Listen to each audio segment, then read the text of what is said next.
Irving Game of the Week is brought to you in part by Gerald Stavely Dry Cleaning.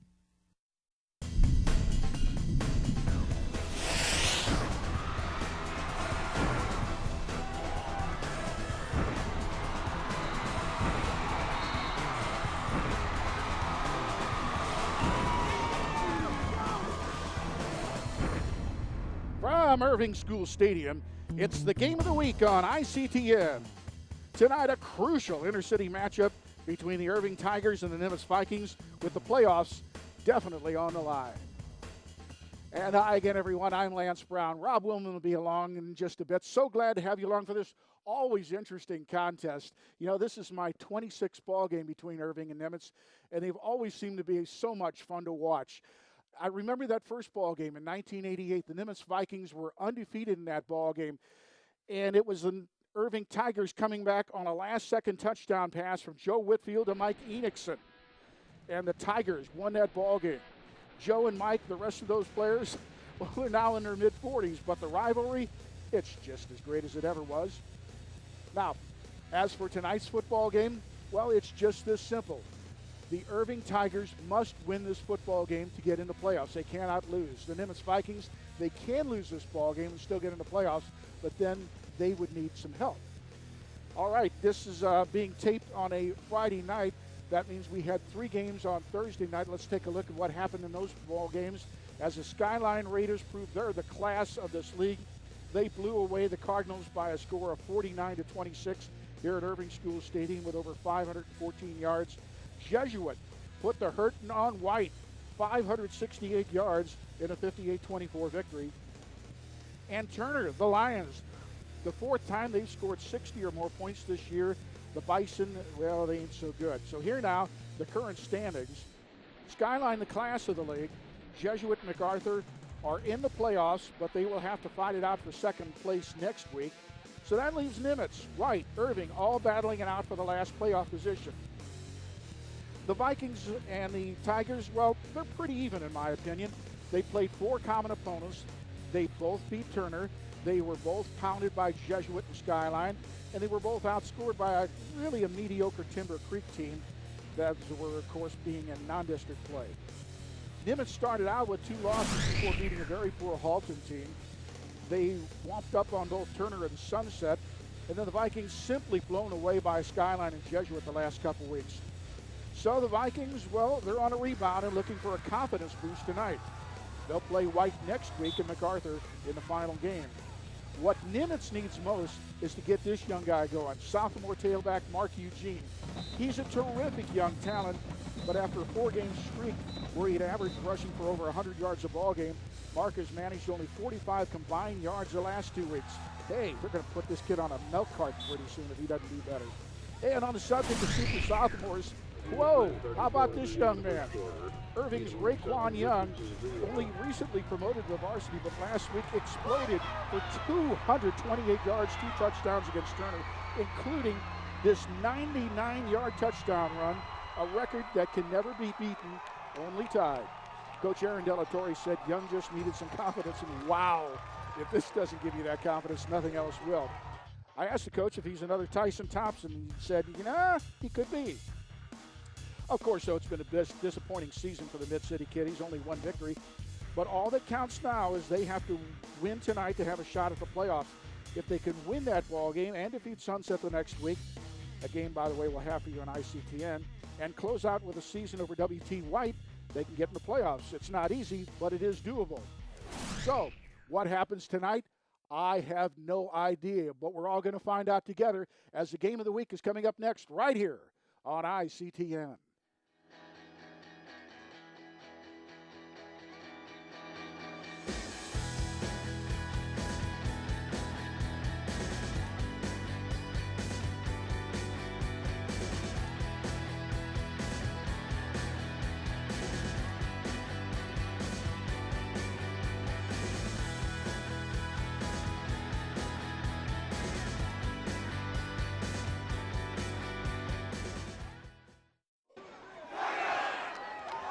And here come the Irving Tigers onto the football field, followed by some younger football players, if you will, and then the Nimitz Vikings, led by their quarterback, number 5, Jimmy Clark and company, and the Scots. As the Nimitz Vikings won the flip of the coin, they have opted to go ahead and kick it, defer it. They'll take the ball in the second half. Let's look at the keys very quickly in this ball game. For the Lions, it's stop the laundry. Man, they've had a lot of mistakes with penalties. It's really killed some drives this year. Contain the quarterback, Clark, and force the Vikings to a 3rd and long play. Clark likes those little short passes and the dump passes, so try to make them go long. And for Nimitz, early success. Reestablish that running game and stop Irving's wide runs. They've got speed on the corners, and we all know speed does kill. So the Vikings will tee it up and kick it off, and with the call, Mr. Lance Brown. All right, thank you very much, Rob.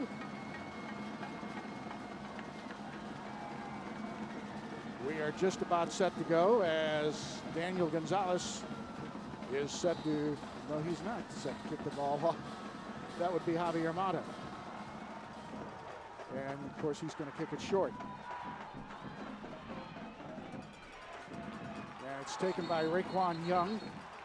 They put him up because they knew they were going to kick short anyway, and so they decided, what the heck, they're going to go.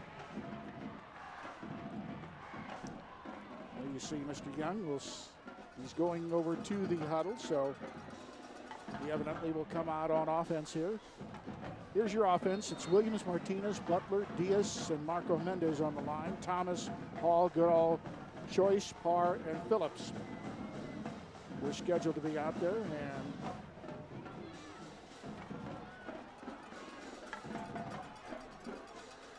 let's see what we do here as Thomas starts things off.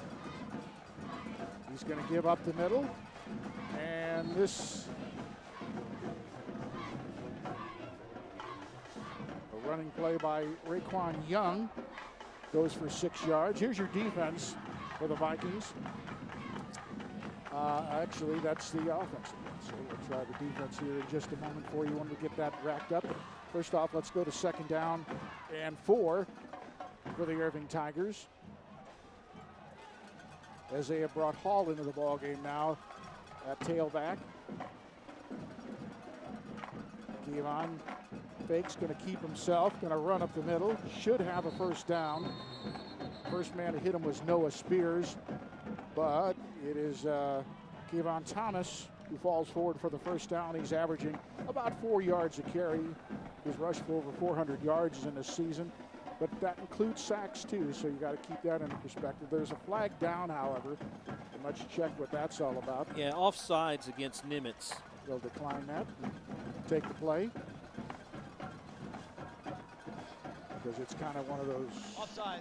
Doesn't matter one way or the other. It's about the same distance. Result of the play. So a 1st and 10 for the Tigers as they get the first down of the night. Thomas has had a fine season, though, averaging, he's hitting about 63% of his passes this season. Play action has time. Now he's going to have to sprint out, keep it. Flag is thrown. He gets to the 50. This is in the holding type of area, though. And it could be brought back.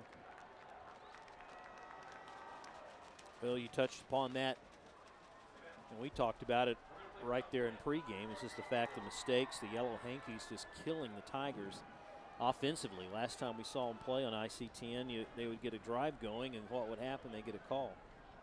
Holding, offense, number 75. It is, in fact, a hold. 10-yard penalty, repeat 1st down.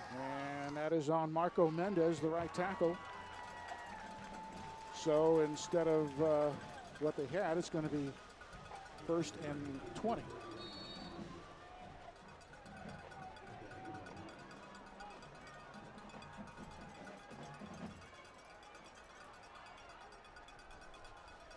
Thomas hands the ball off. Here's Young, and Raekwon gets it to the 45-yard line.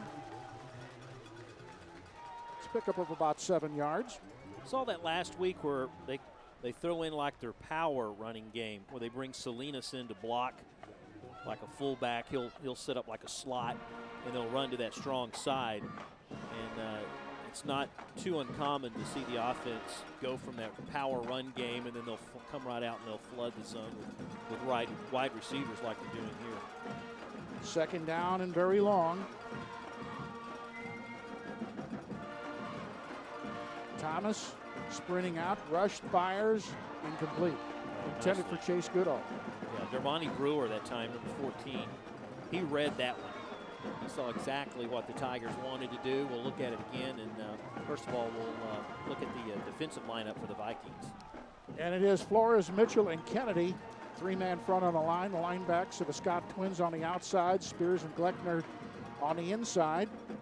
Jared Jenkins, Savion Williams, Joe Pena, and Michael Perez in the secondary.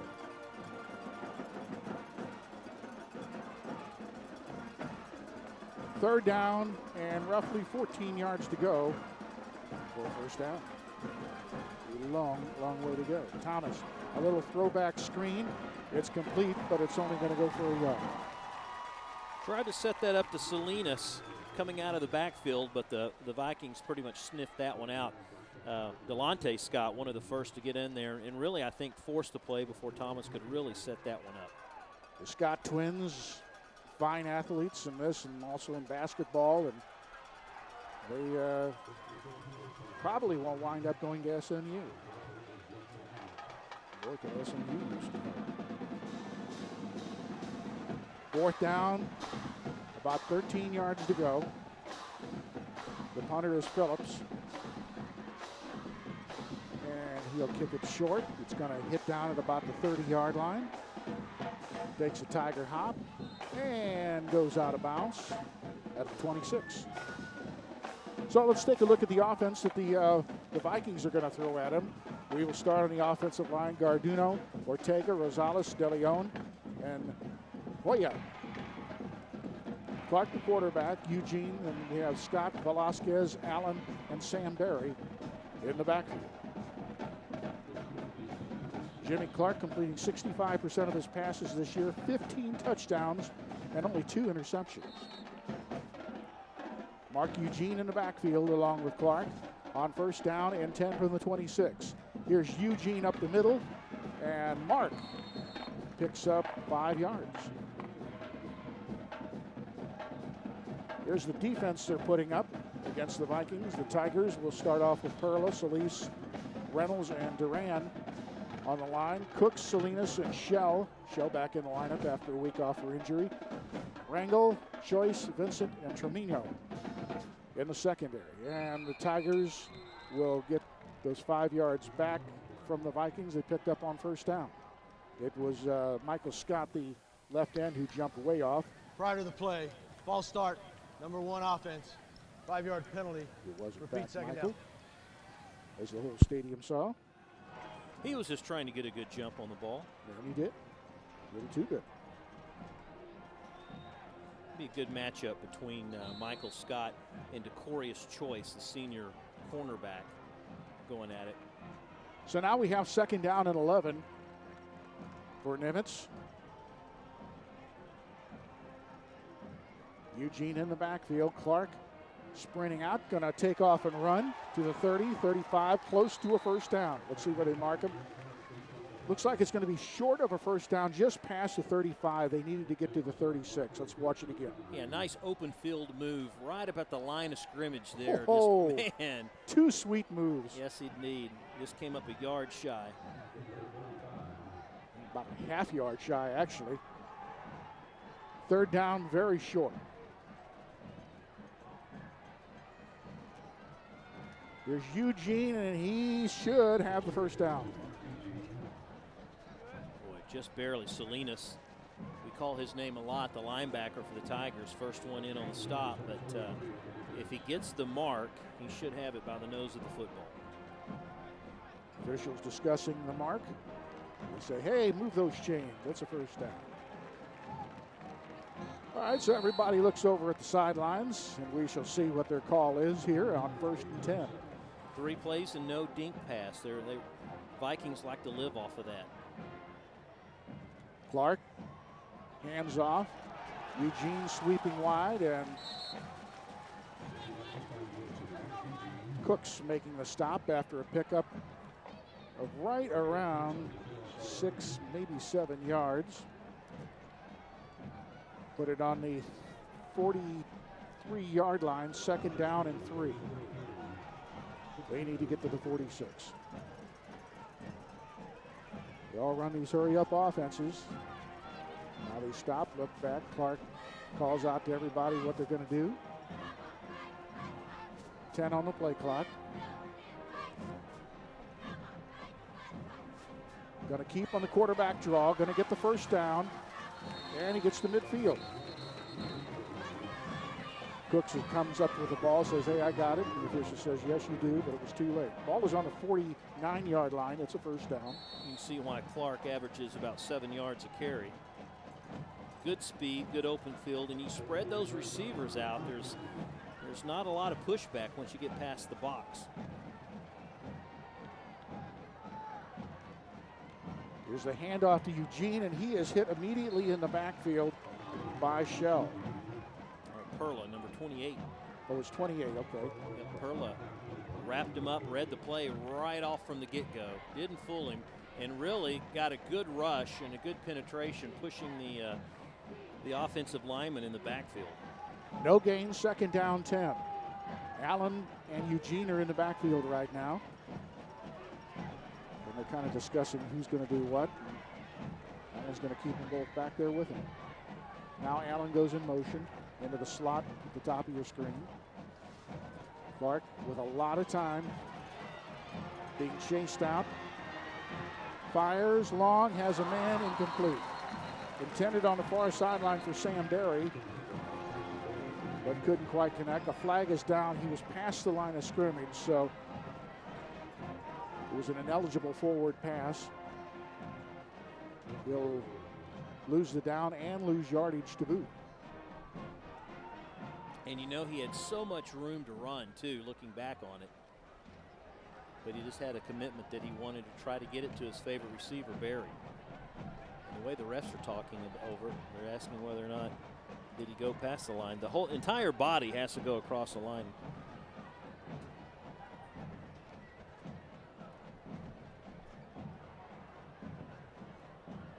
Who is that referee there? Joe DeGrau. Illegal forward pass. Penalty is 5 yards from the spot of the foul. Lost it down. Right, so the mark off the yardage, they lose the down as well. The line was the 49. I think that was like a bad call. Yeah. I think they blew that one. Fortunately for the Vikings, they didn't complete a long bomb. It only cost them 5 yards. Otherwise, it would have cost them about 30. 3rd down and long. Right around 15 yards to go. Clark rolls, getting some good time to throw, and he throws a terrible pass. Should have probably been picked off, but fortunately it wasn't. Firmino back defensively, number 17, really had good position on that defensively. And you know what? At least on the first series, the Tigers did what they wanted to for Nimitz. Make them throw farther than just the little 2-yard out screens. And this went right through the hands of Firmino. Ugh. Honesty, Piedra, and I'm sure Aaron De La Torre is thinking that as well. Man, we should have had the pick. 4th down, 15. James Rodriguez going back to punt. Chase Goodall is going to take the ball, and it's going to go out of, hit down at the 20 and roll. Oh. The Vikings chased after it and wanted it down at the 1. Good hustle on that time by Michael Perez, but it went in the end zone. We'll have the touchback, and we'll start things off at the 20-yard line. Well, Goodall must be living right, because he let that one go and very easily could have been starting at the 1. Well, but I don't know that he could have gotten over there anyway. So better that than fumble, too. Yeah, true. So the Tigers will take over on offense for the 2nd time, 1st and 10 on their own 20-yard line. 6 minutes remaining here in the first quarter of action, and no score at Irving Schools Stadium. Thomas in open backfield right now. He's going to keep on the quarterback draw. Gets a great lead block by Phillips as he picks up close to a first down. He'll be short of a yard. Let's call it a 9-yard pickup. First time that Kevon has called his own number, and it worked well. Just Watch nothing number but a 4 quarterback up here. draw. Yep, right. Yeah, just kicked out Scott on the corner and enabled the quarterback to pick up about 9 yards. 2nd down and 1. A lot of options for the Tigers right now on 2nd and very short.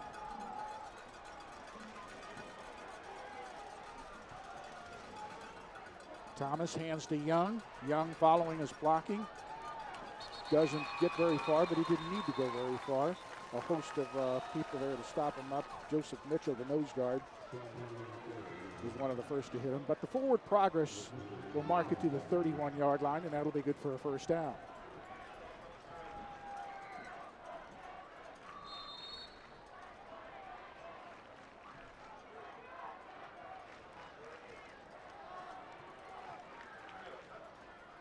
As they split the huddle, they send Phillips wide to the near side. 2 receivers to the top of your screen.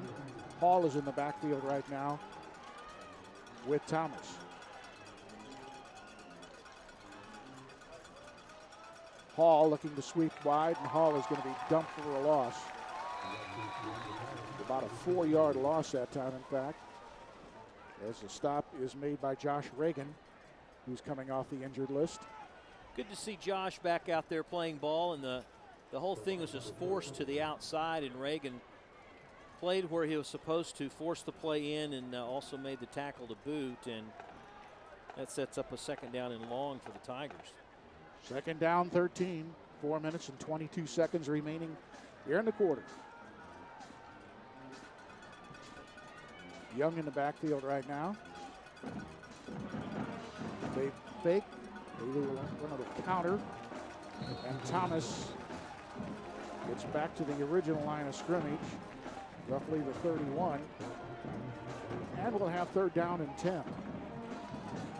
Well, I know it's earlier in the first quarter, but both teams have really found themselves in 3rd and long on all their possessions. Not really ideal situations for these offenses. Hall in the backfield right now with Thomas.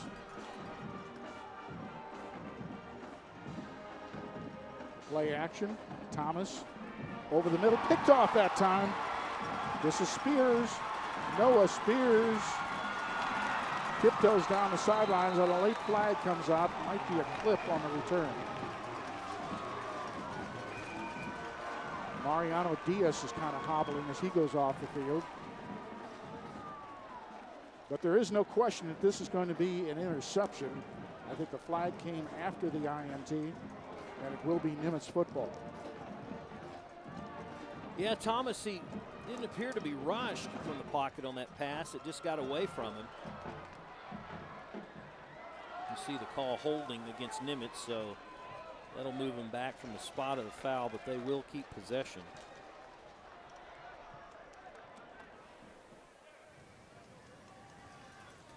Holding after the change of possession during the return. 10-yard penalty from the spot of the foul. First down, Blue.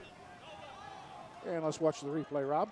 Well, here's Thomas. Again, like I said, he had plenty of time, but a great job that time by Ross.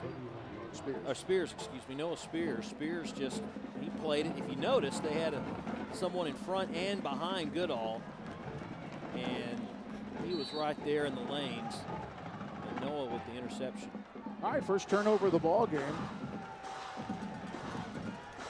Allen in the backfield right now with Clark, and now they'll switch, and Eugene will come in the backfield.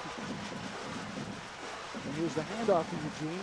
Student body left, Eugene to the 20-yard line, and he'll have a first down with about a 12-yard pickup.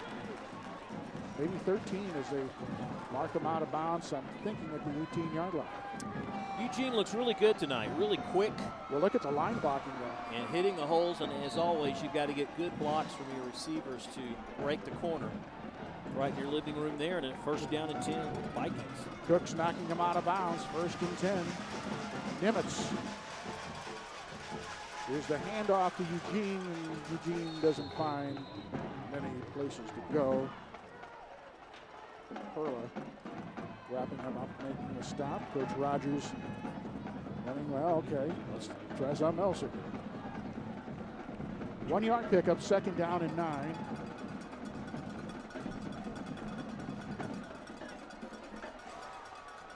As Clark looks it over. Allen and Eugene in the backfield. Michael Scott split to the left side. Rodriguez in the slot there.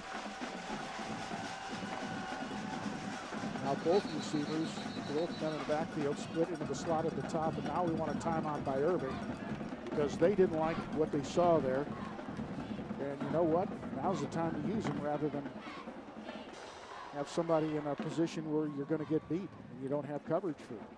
Well, Delatorre, he was just confused, I think, their defensive call was on that play, especially when those running backs decided to both kind of shift off to one side. At first you thought maybe the Vikings were a little confused offensively in how they would position themselves in the backfield, but once the running back split out of there, then Irving was the side of the ball that was a little confused on what the play was going to be and responsibilities, I think, more than anything. So only the 2nd possession for the Vikings here in the 1st quarter, and thanks to that INT, they're in pretty good shape.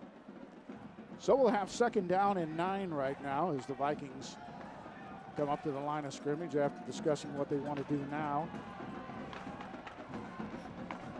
And they have brought number 44, Matthew Perez, into the ball game, presumably as a blocking back. Get a little bit of help out there from Clark.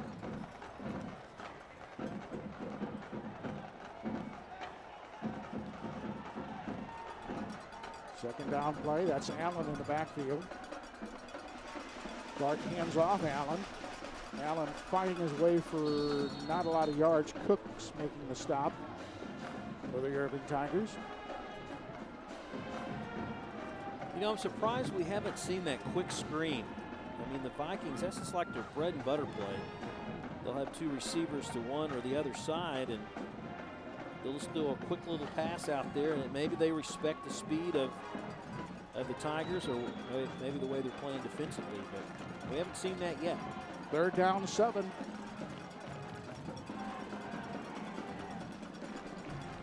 Four receivers split out. That's Eugene in the backfield. They're sprinting out. They fire. There's an incompleted pass for Rodriguez, so to bring up 4th down. And will they attempt the field goal here? No, it's 4th down. Ball is on the 15, so about a 33-yard try, and they're not sending anybody out.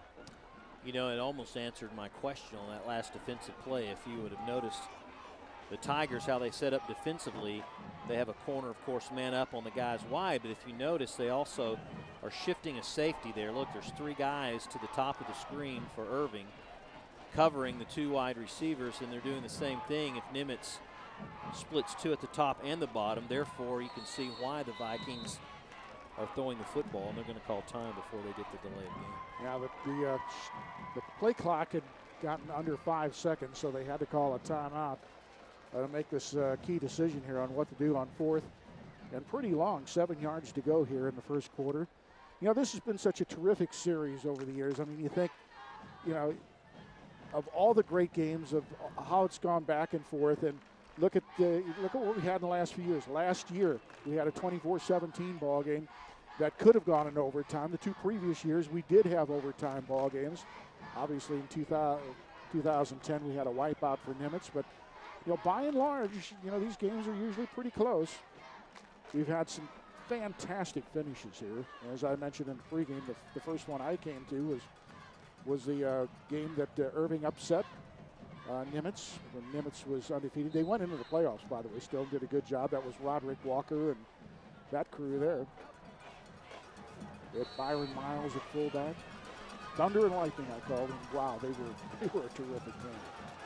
Roderick Walker, who later went on to the University of Texas, broke his ankle his senior year in high school.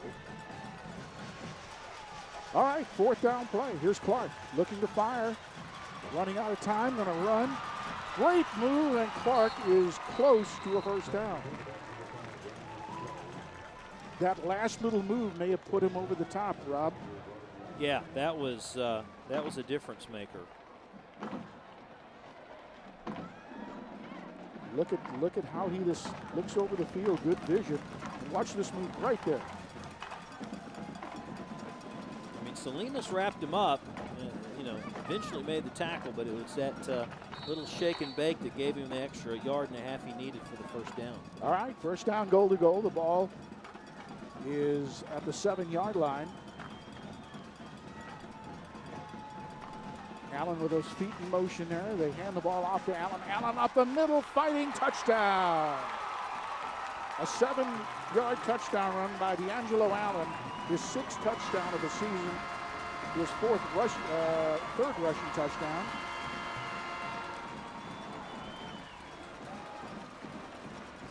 And the Vikings are up in front 6-0 with 1:12 remaining here in the first quarter.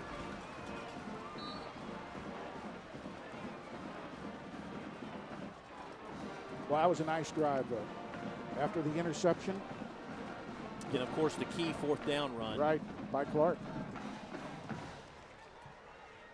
So Javier Mota will try to tack on the extra point here. And we have a whistle. And we may have to do it again as a flag goes down.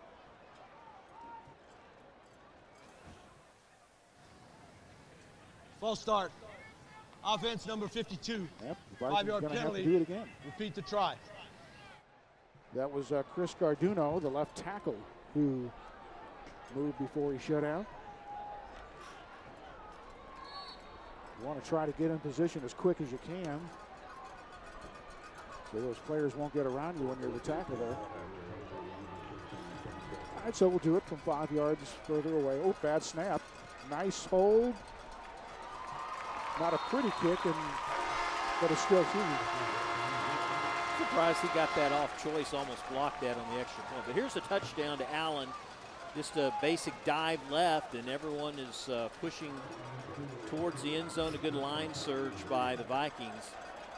And number 17, Allen, gets the touchdown. That drive, a short one, but efficient nonetheless. 6 plays, 32 yards. And it took about 2 minutes and 12 seconds off the clock. And all set up by the interception by Noah Spears. I want to take this time to wish our home team. So we're set for the kickoff here. Jose Aguilar will handle the kickoff chores. Where he's going to kick it is anybody's guess, but as if history is any indication, the Vikings are not going to kick the ball long. They will try to pinch it.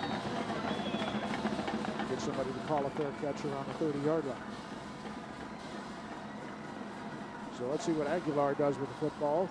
Attacks it head on, high, end over end. Really a perfect type of kickoff kick. Oh my goodness. Unbelievable. What a magnificent hit that time by number 28, Michael Perez. Miguel, good hit there, son. Oh, my goodness. Well, Young is the one who caught it. 2 steps. Whoa, whoa. Young's probably saying, hey, they didn't do this on the JV. They didn't hit like that. Yo, Michael.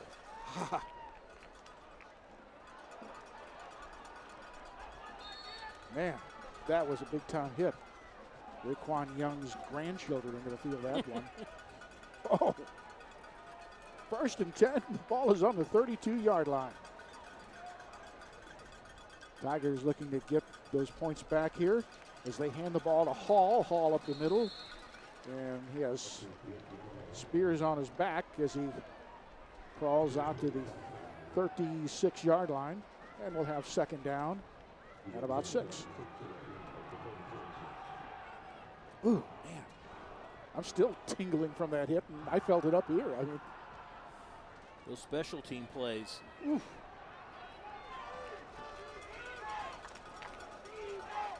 That was Young, 31. They used to call them the suicide teams. Open backfield for Thomas. Now they send the man in motion.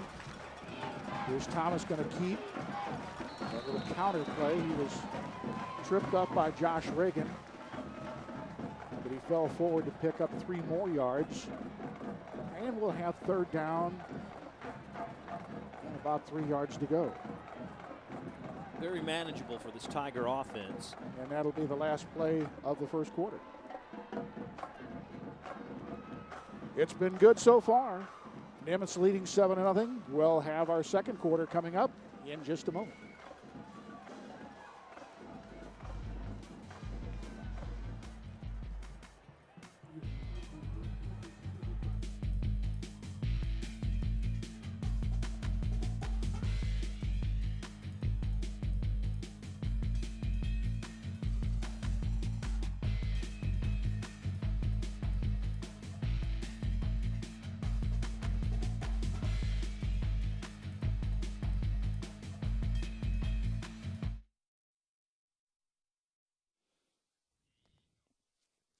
About to start the second quarter of action here at Irving Schools Stadium.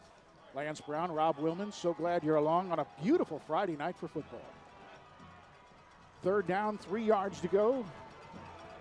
And here's the quarterback keeper, and whoa, this is going to be close. Depends on the spot. Kevon Thomas, I think. No, I'm not going to think because I'm not good at that. Let's see where the officials mark it. Well, it was that last stretch by Kevon. If he did get it, that's what's going to make the difference. They're going to come over and measure this, but this angle looks pretty close. Yeah, it's pretty darn close. At first, I thought he was going to be short, but as you said, he made that one last stretch at the very end. It's a good young ball player. He's had a good career here. Irving high. He's definitely been the bulk of their offense. They've really had to have him carry them offensively till everyone else caught up. But when they brought Young up from the JV, we saw him last week. That was just a fabulous performance by Young. Gives the Tigers faithful something to look forward to in the next couple of years offensively. Stretch it out. Oh, short. I mean, he is a hair away. All right.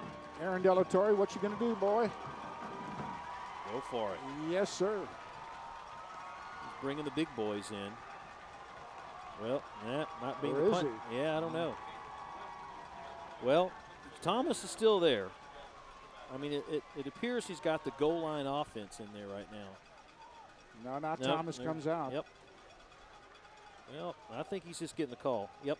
Yeah, he's getting the call, so. Or is he out there just to try to draw him off sides? He's definitely got the big boys up front, for sure. It's the jumbo package out there. Thomas hands off. Running the ball for a first down and plenty more is Hall. Right side of that line with Diaz and Mendez doing the job right there. There was no doubt about this one. Watch this line, sir. Well, you got Salinas there 30 blocking. 9 doing You've it. also got Leyva doing some good blocking. And then, like you said, you've also got Markel Cooks. When you have Cooks out there, Right. you know it's serious business. Right.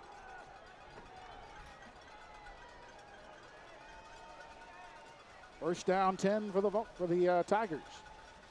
Little play action. Now Thomas, look at the moves this kid has. Yikes. Caramba, look, he gets a first down to the 40-yard line, an 11-yard pickup.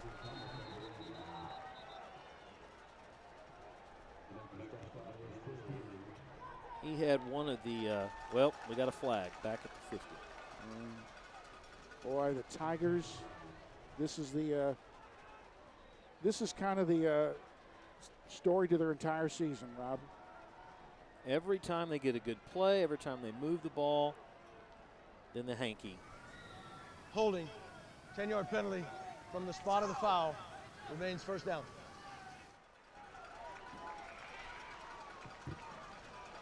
Second penalty for Irving, another 10-yarder.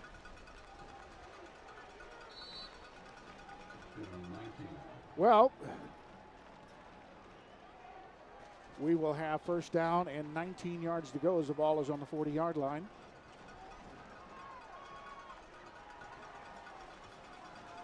I think they'll call another time. Well, 7 seconds on the play clock. Yeah, they're going to have to now. Aaron Delatorre calls them all over. Tigers have one more timeout remaining. Let's flash back here, Rob. All right, last year's matchup, probably one of the best in quite a while. 5 minutes ago, Jordan Henry smashes over the right side and to draw Nimitz even on the board at 17 all. Looks like we're headed to overtime for the third straight year. But then Christian Garcia fires a perfect strike to Chase Goodall right down the near sideline. Tigers hold on for their third straight win over their south side nemesis, 24-17. What an exciting game. How compelling was that contest? Well, good enough for us to earn the Game of the Week, the 2014 NATOA Award for the best live sports event coverage in the country. City Source also earned first place in the community event coverage category as well. So congratulations to the producer and crew of ICTN, and what a fun game that was. Oh, yeah. And the crowds, they always seem to show up for these games. All right, here we go. First down, 19. As we've got the play in. Thomas going to run the quarterback draw. Escapes one man and not a second man. Give Glockner some credit with the tackle there, chasing down the play and setting up another long play for the Irving Tigers. Noah Spears also here to make sure he doesn't get too far there, as he did a good job getting around Jared Kennedy. But it was Glockner who made the first hit.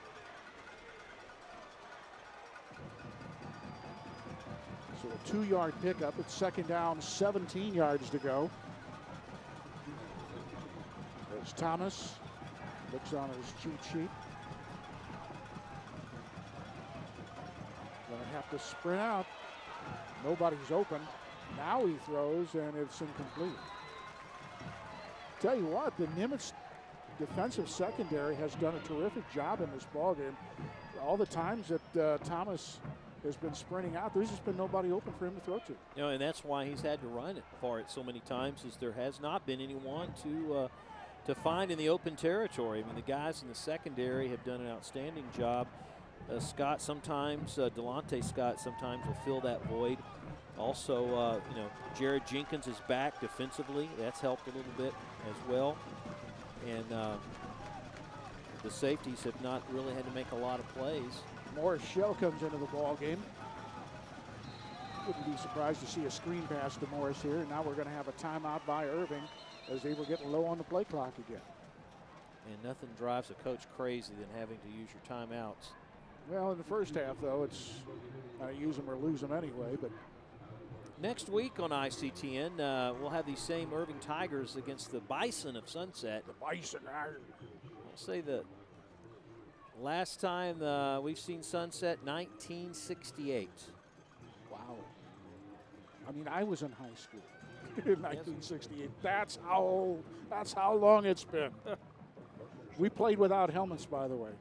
That's what's wrong with you. Of course. And there are the replay times on ICTN. Beautiful night for football tonight. Not hardly any wind whatsoever. Oh, yeah. Nice, just beautiful weather and temperatures. And anytime you get a rivalry like this where the schools aren't too far apart, as in Nimitz and Irving, or the temperatures at kickoff, 81. The gusting winds every now and then. The flags are fairly non-existent right now. So just a beautiful night. Good crowd, too. All right, third down and very long. Thomas.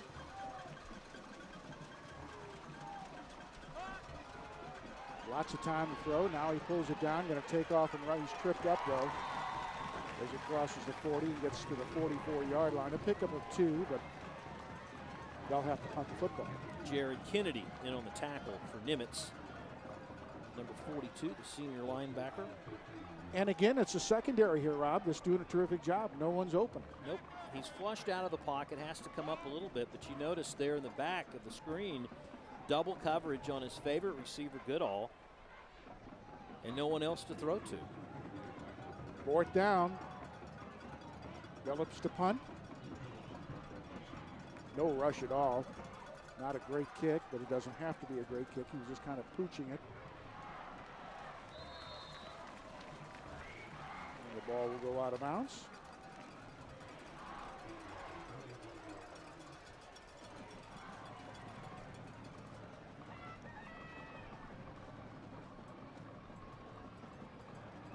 Well, let's see if the Vikings change anything offensively. So far tonight, that one drive, they had a short field, and it was pretty much thanks to Clark that got him in that position.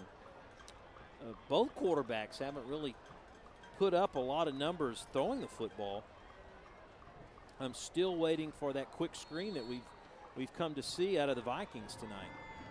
Eugene in the backfield right now with Clark on 1st and 10 from the 31-yard line. 8:54 remaining. Here's a flag that was thrown.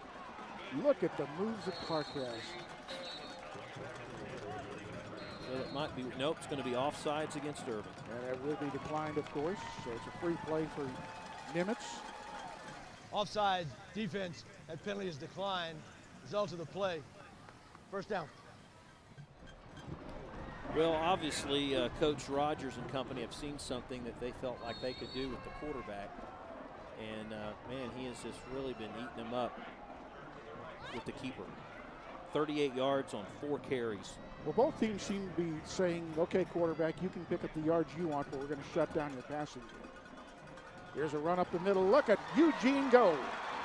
Mark Eugene across the 30 to the 29-yard line. His longest run in a long time. Well, about a 26-yard pickup. And again, that middle, they're running between the tackles. If they stay between the tackles, they're pretty successful. Watch this. Nothing but a dive left, and the center and guard pull left, and Eugene has a lot of running room in the secondary. Morris Shell finally bringing him down from behind. 1st and 10, 29-yard line. Nimitz on the move. There's Clark keeping Clark to the 25-yard line. Brought down by Cooks. What a 4-yard pickup. 2nd down and 6 to go as we're under 8 minutes remaining here in the first half. The Vikings leading by a touchdown. A victory by Nimitz eliminates Irving from the playoff picture. Clark.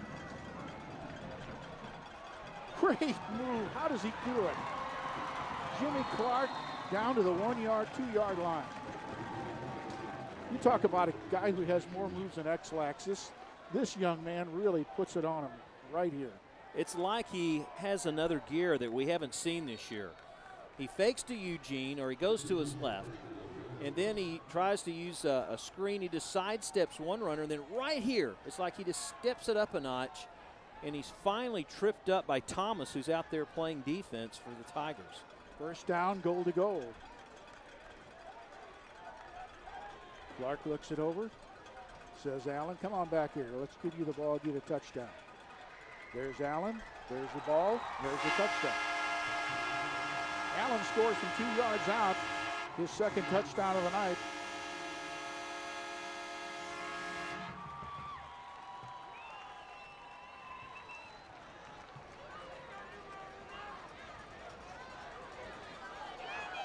Now they line up in the swinging gate. Allen back there, but they send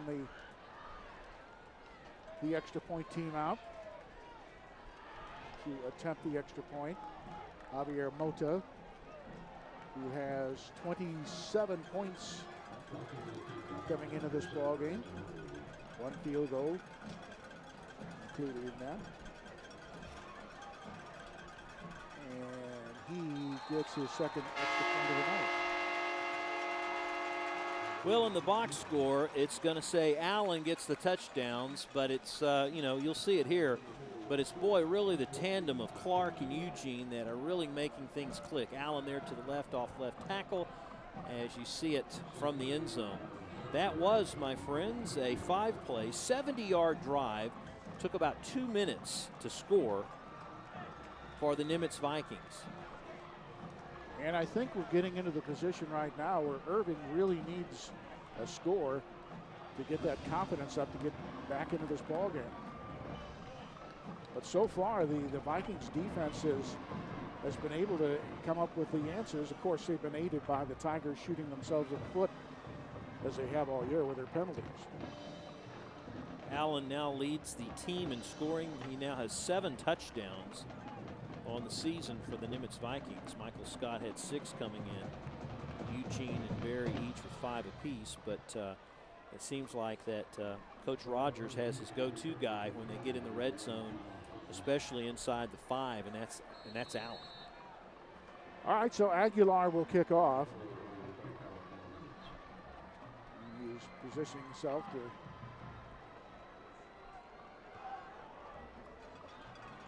kick it short, very short. The fumble, and the Vikings have recovered the football. I wonder if Young thought a little bit about the last time he fielded the football and got hit so hard. Glockner makes the recovery for the Vikings, but it was Young coming up to make the catch, and he really did secure it, and Glockner's there. Watch 31 come into your screen, and he just kind of looks up a little bit, and it had to play a little bit in his mind about how hard he got hit last time. Well, that would seem to be a logical assumption. The bottom line is the Vikings can perhaps put this game out of reach with a touchdown right here.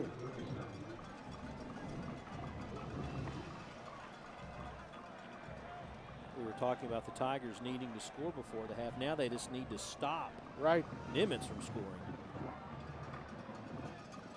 Clark, the quarterback. Eugene in the backfield. No, Allen in the backfield. Now Eugene comes back there with him. Here comes Eugene to this side. Getting a great lead block by Allen, and Eugene got himself a first down. 11-yard pickup to the 26-yard line. You know, the Vikings are just stretching the field. They're doing a great job of stretching, and watch here, going to the left, just pushing. Everyone's just pushing down, blocking down, giving the running back some lane to pick up some yardage. Spears with some good blocking downfield there. 1st and 10.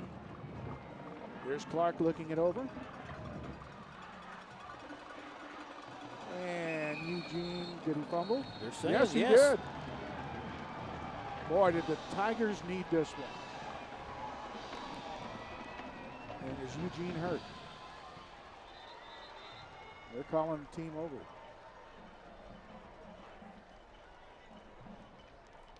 Well, we said the Tigers needed a stop, but I believe Javier Jackson, look right there, just pulled it right out of his arms. And maybe perhaps Eugene got twisted up and all of that when he lost the football. But credit number 53, Javier Jackson. Well, no, that's with the turnover. Mancia. I have 53. Is there? Yeah, I got Jackson. Okay, but Jackson's the right one. No, yeah, Javier Jackson. All right. Well, it appears that Eugene's okay. But again, big play by the Tigers. They needed that. By the way, it's Xavier Jackson, too. I remember asking the coach the pronunciation. 1st and 10. Tigers need something going here. Thomas looks, fires, Goodall out. The ball was in the air, and Goodall hadn't made his cut yet. Maybe Michael Scott made him change that trajectory of the pass. He's so tall. Watch it again on the replay. Here's Michael on the lower part of your screen. Go up high, all 6'3" of him, and he just had to throw it high to get over his hands, and not much could happen good after that. It just got away from him. Again, good coverage in the secondary that time by DeMonte Brewer. 2nd down, 10. They're running the wide play and picking up some good yards. Brendan Fowler. He his third rush of the year. And that's going to be good for a first down. Well, I spoke too early. It's going to be short of it. No, they're going to say, yeah, first down.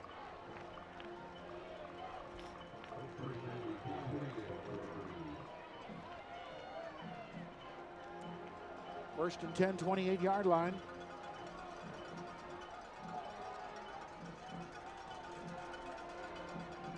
Thomas looks it over. Wants to throw. A man crossing underneath is covered, though, so Thomas will take off and run. Thomas is chased out at the 33-yard line.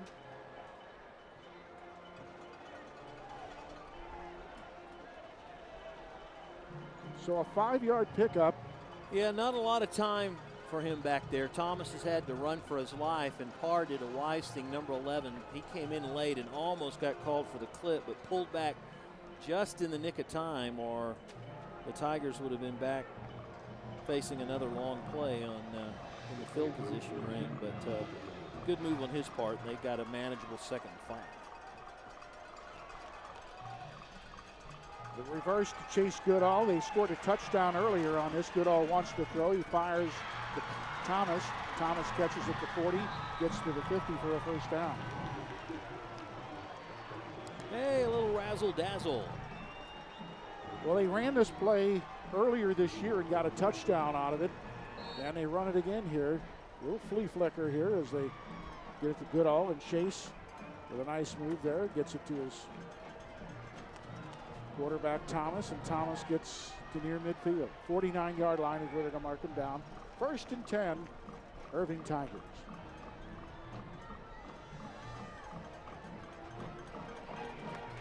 And a handoff to Young.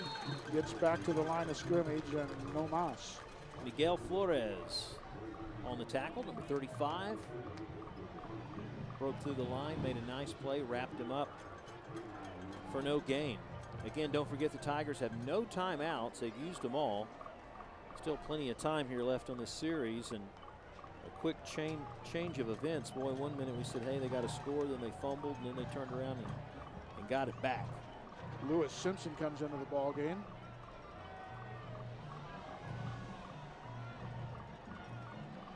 On 2nd down. The play action, they want to throw the screen to the near side. It's covered. And so Thomas is going to have to take off. He gets to midfield, maybe a yard pickup. Well, that was a lot of running for 1 yard, wasn't it? Yeah, boy, it was. At first, I thought they were going to try to set up the screen They were, but to the left, but the Vikings pretty much sniffed this one out, and you can see the purple jerseys. Boy, one guy got hit pretty hard there on the blind side, but everyone else played contain, and Michael Scott ended up with the tackle, and he got maybe a half yard if he's lucky. Day Thomas, the left tackle, was doing a good job blocking downfield, however. 3rd down, 9. We're under 4 minutes. They send Young into the slot. They want to throw it. It's batted down. Nice play defensively that time by number 35, Miguel Flores. And it'll bring up 4th down and 9. And the Tigers apparently are going to punt the football again. 2 good plays by Flores on this series. One on the tackle, the running back, and this one he just played the lane, played the eyes of the quarterback, and swatted it down. In fact, I wonder if Thomas even saw it. It's like he thought he saw his wide receiver, uncontested. Next thing you know, Flores is jumping out from behind the line and swatting it down. And so Phillips will punt the football away. Good kick. Taking it to 10. Henry. And Perez, he was just one step away, wasn't he? Michael Perez.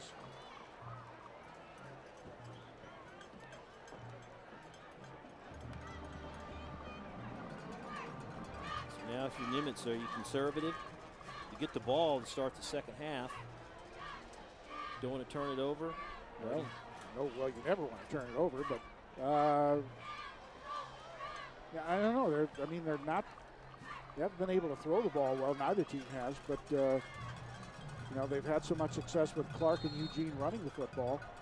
Henry's in the backfield right now with them, however. On 1st and 10.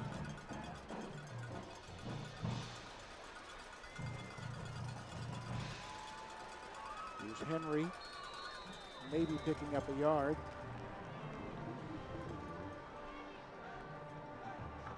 But not too much. 2nd down and 9 coming up.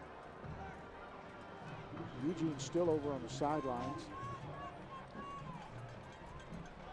Got his helmet off and he was standing on one leg, so don't know how he is. 2nd and long for the Nimitz Vikings.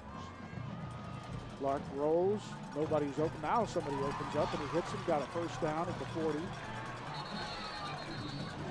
That's going to be good enough for a 1st down. James Rodriguez with his 12th reception of the season. And it was Clark just buying that time to allow Rodriguez to get into that little seam. Get himself open on a 1st down. Hard to believe, Lance, but that was his first completion of the ball game. No, it's not hard to believe because he's...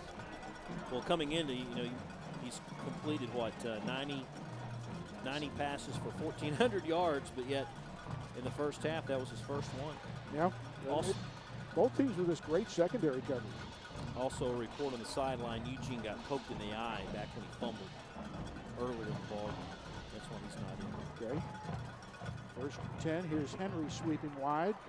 Jordan going to get a 1st down. Jordan Henry tossed out of bounds after a 13, 14-yard pickup. I was going to say an 11-yard pickup where he stepped out. But it's good enough for a 1st down.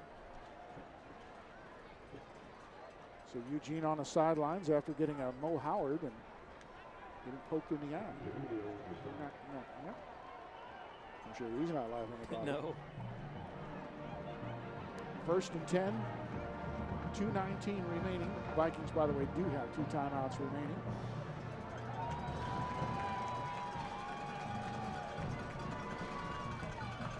Henry running up the middle.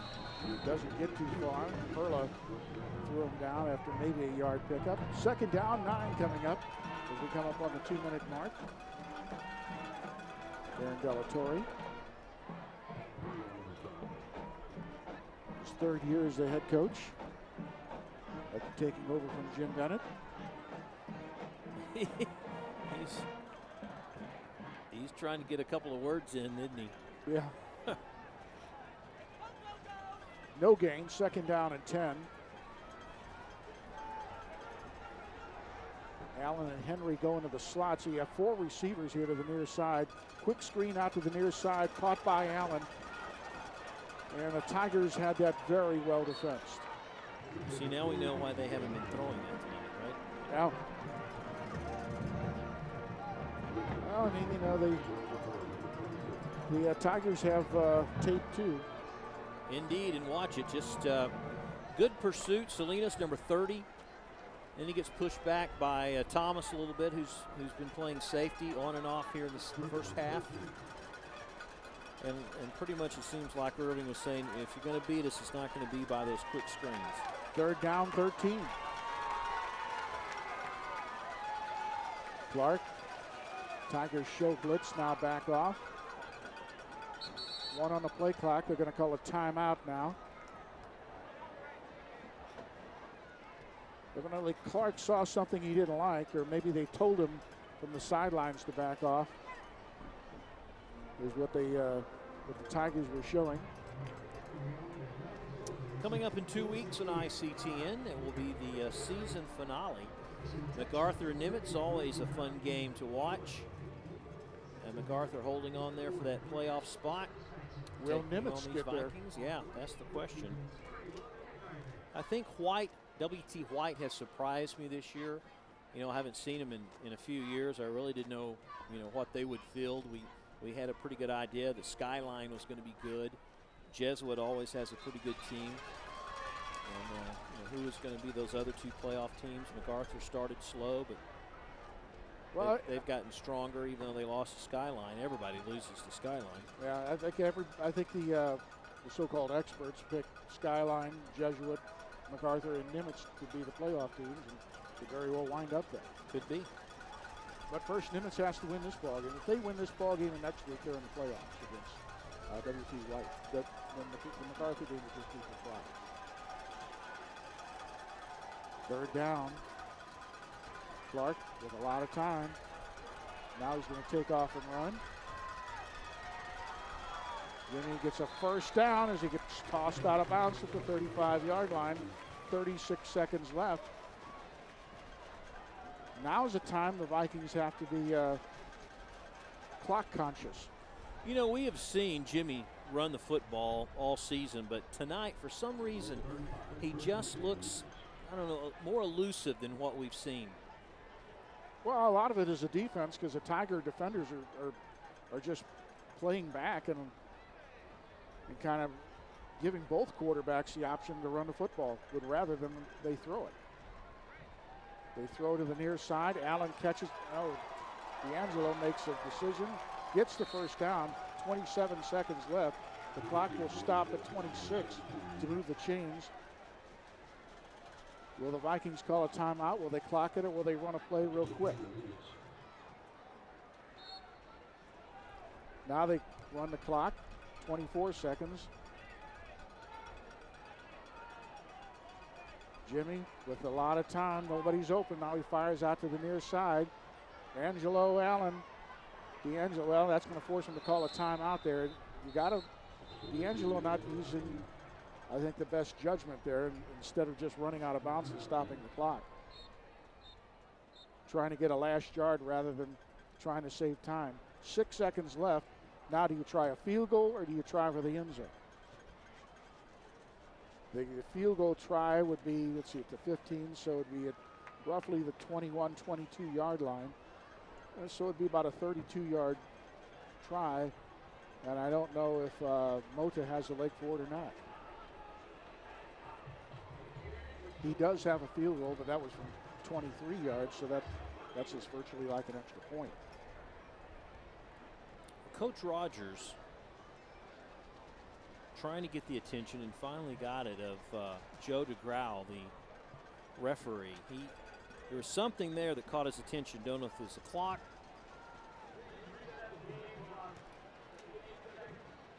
Seconds on the game clock. They're going to put 2 seconds on the clock and run it back to 8 seconds. That's what the discussion was. Is when they called that timeout when he went down. Well, those 2 seconds could afford him the opportunity for one throw in the end zone. And then if that doesn't work out, then he can try for the 3-point opportunity. They're about at the range of their kicker watching in pregame, so he's within range. But obviously, Coach Rogers wants one toss in the end zone to see if he can score before the half.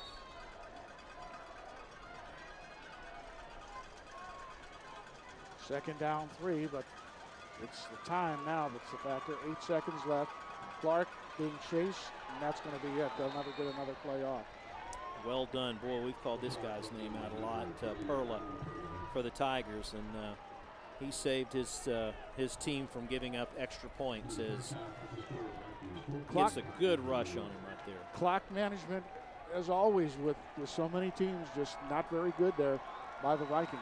But nevertheless, they go into the locker room leading at the half by a score of 14-0. We got a lot of bands coming your way at halftime. Stick around.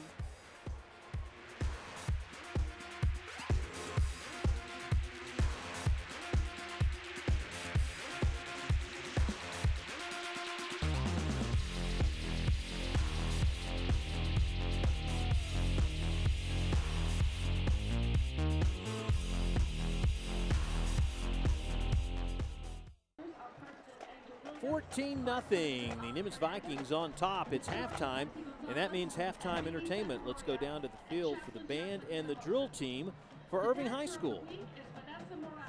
Spirit member of the week, Sonny Beck. And the squad of the week, Denise's Diamonds.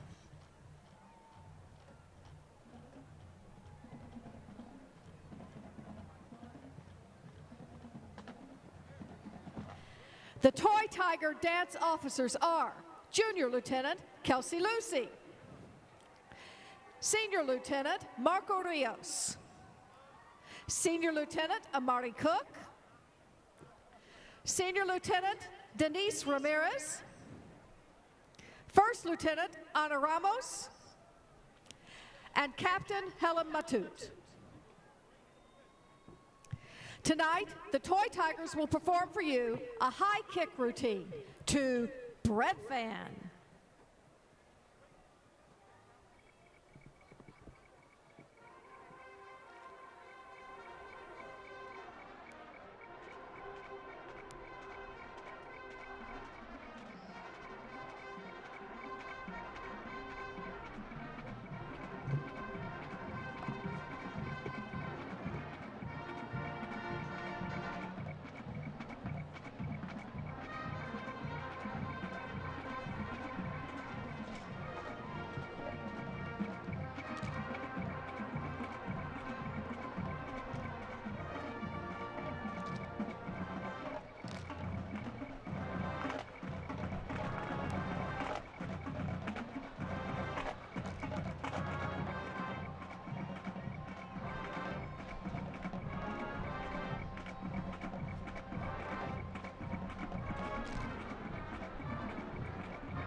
Please put your hands together for the 2014-2015 award-winning Toy Tiger Drill Team. The Toy Tigers are sponsored by American Beverage Company, Service Equipment, A1 Air Conditioning, Matkin & Associates, MKM Vending, Jack Spurlock & Associates, and Weston Company.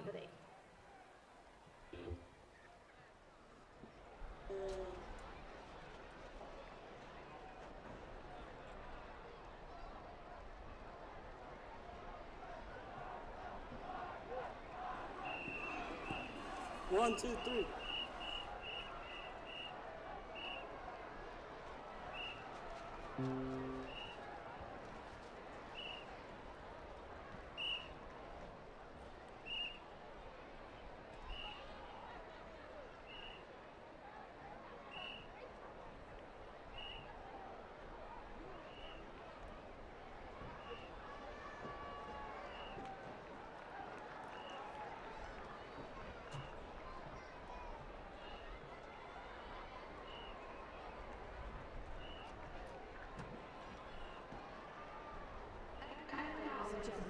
Please direct your attention to the center of the field and welcome the apex of sound, the quintessence of marchery, the musical tour de force, the pride of Irving High School, the UIL award-winning Irving High School Marching Tiger Band. Tonight they will present their UIL contest production entitled Haunted.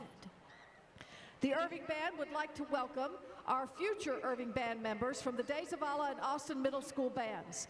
This past weekend, the Irving Band received superior First Division ratings from all three judges at the Region 20 UIL Marching Contest.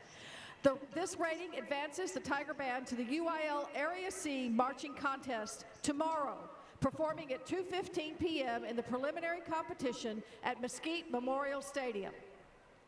The band is under the field direction of drum majors Audrey Kennedy, Charlie Abrego, and Luis Gonzalez.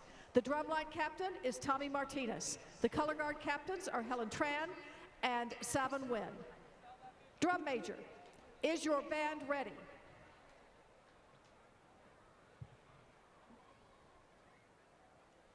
Irving Band, you may now begin your halftime performance.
The Tiger Band is under the direction of Brandon Huff, John Cornish, and John Cabot. The color guard director is Miss Christina Brinkley. The principal at Irving High School is Mrs. Ana Gomez. The director of fine arts for the Irving Independent School District is Dr. Michael Ryan. The world's greatest associate fine arts director is Gayla Lawrence, and the voice of the Tiger Band is Alana Patterson. Visit the Irving Band website at www.irvingband.com. The I'd like to congratulate the Nimitz Band on their UIL success this year and wish them good luck tomorrow at the area marching contest. And another good job by the Irving Tiger Band and the Toy Tigers at halftime with the performance. Can recall just a few years ago they barely had enough members out there to form the eye, so the band has really grown and done a fine job indeed. So we'll now wait for the Nimitz Viking Band and their drill team. We'll watch some of the highlights here in the first half. The first score of the ball game set up nicely by the pick by Noah Spears. Gets that down to the 32-yard line, and it only took 6 plays before Allen punches it in and made it 7-0. Nimitz Vikings on top. They would score again. It took them about 2 minutes and went 5 plays, 70 yards. The last 3 yards capped off by Allen. He has scored both of the touchdowns. And that's where we stand right now at the break, 14-0 in favor of the Nimitz Vikings. Statistically speaking, as one might imagine, this is pretty lopsided offensively for the Vikings. They have really put up a lot of rushing yardage, and both teams have been fairly well on the penalty side of it. But as you look at it, Nimitz leading in first downs, passing yardage. Both teams, man, hardly anything going there offensively, passing the ball, but rushing 181 for Nimitz, 73 for Irving. Total yards, Nimitz dominating there in the turnovers. Irving has 2, the Vikings with 1 in penalties. Both teams penalized for about 20 yards apiece. So let's go down to the field for the Irving Nimitz Viking Band and Drill Team.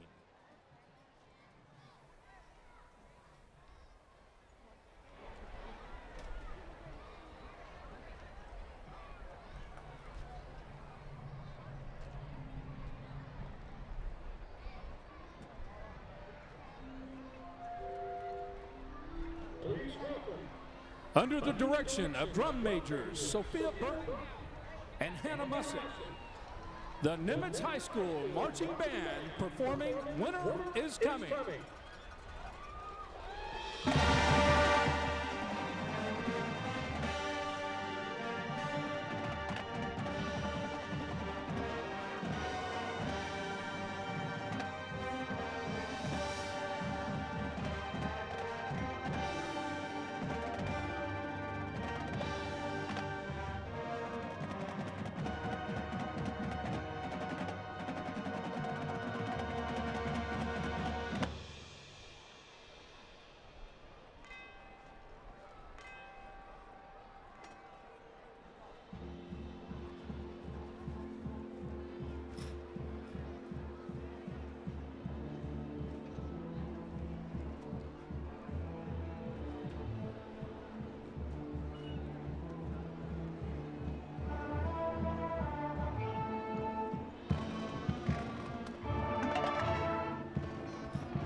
The Nimitz band would like to thank Lamar Middle School for coming out to the game tonight and recognize Mr. Moore for making this happen. Fans, please come out and support both the Nimitz and Viking bands as they perform in the UIL Area Marching Contest tomorrow in Mesquite. Nimitz performs at 10:45 a.m. and the Irving band at 2:15 p.m. Best wishes to both groups.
Nimitz High School proudly presents the award-winning dance and drill team, the Vikers.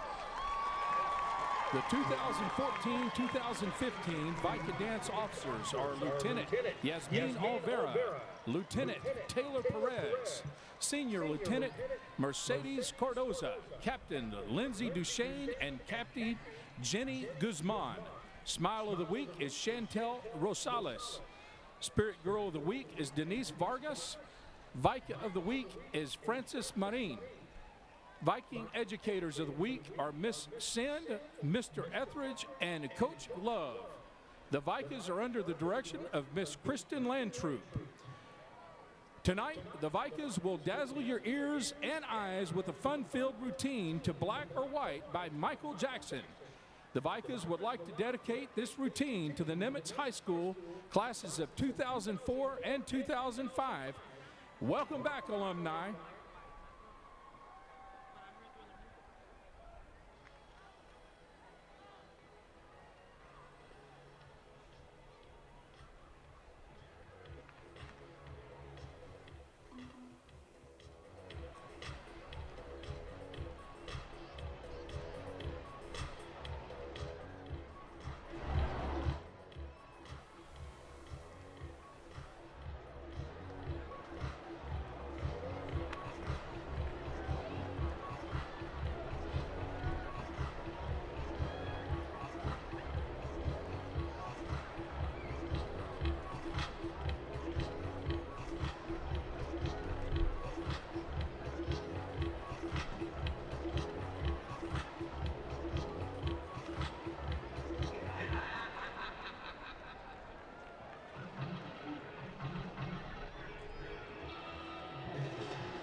The Vicas keeping the tap in vogue, aren't they? Well done by both the Vicas and the band. We're at halftime, just a few minutes away from the kickoff of the second half. It's 14-0 Irving Nimitz against the Irving Tigers. We'll be back with the second half in a moment.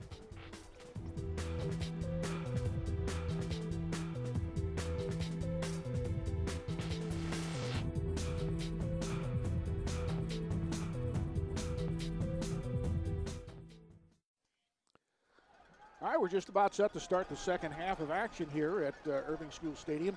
Daniel Gonzalez will kick the ball off for the first time tonight.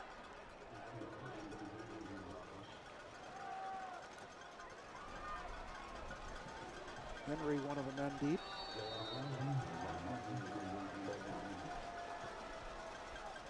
But the deep people don't get football anymore. There's a Pucci. Kick short. Somebody's got to pick it up. I think it's Eugene who picked it up. And, wow, that worked perfect for Irving, didn't it? 13-yard line. That's what they've been trying to do. Well, when it works, it's great, isn't it? It is. Sure is pretty. So now the Vikings will have the ball in lousy field position, starting out on their own 14-yard line. 13-yard line, make it.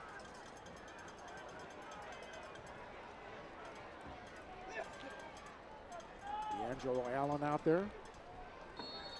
Mark Eugene back into the ball game. Got poked in the eye earlier, but glad to see he's out there.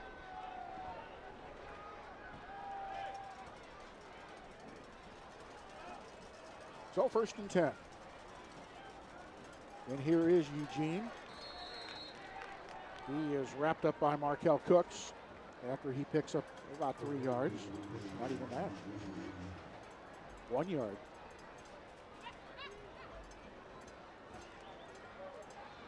I noticed on that first play offensively that Thomas, who's playing safety, he sneaks up to go one-on-one on the wideout, and they're putting one of the cornerbacks rushing him.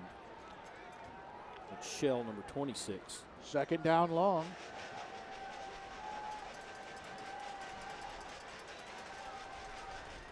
Clark is going to keep it himself, but he's going to get thrown down. You know, Shell, same thing. They ran the same defensive play where they bring the safety up as a cornerback, and then watch the bottom of your screen, 26, and he just makes a beeline for the quarterback, Clark. So there's one adjustment we've seen right out of the box here in the second half. 3rd down, long. 3rd down and 9. Jared Velasquez moves into the slot here on the near side.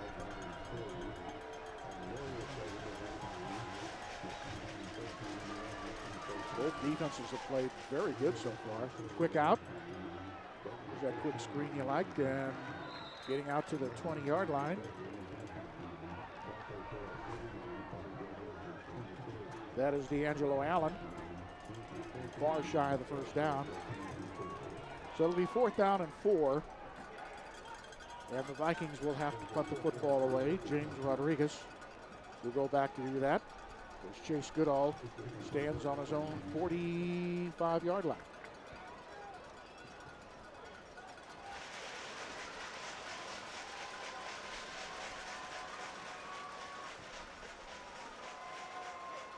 Helicopter type of ball. Goodall calls fair catch at midfield. They'll mark it at the 49-yard line of Nimitz. He's kicking into a slight wind that's coming out of the south right now at about, I don't know, maybe 5 to 10 mile an hour. Well, that was a good opening series defensively for the Tigers. Now, if they can match that offensively and get some points on the board, they'll be back in it.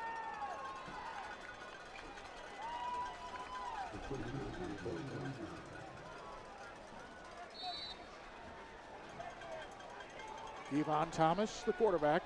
3 receivers to the near side. Thomas on the quarterback draw, but it's going to come back. It'll cost him 5 yards.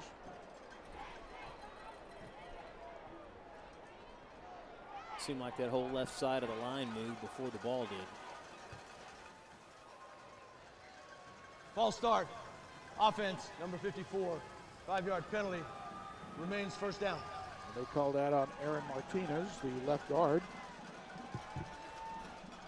I think it's one of the situations they could have picked out about 3 guys offensively. He just happened to get announced to the crowd. First down, 15 yards to go.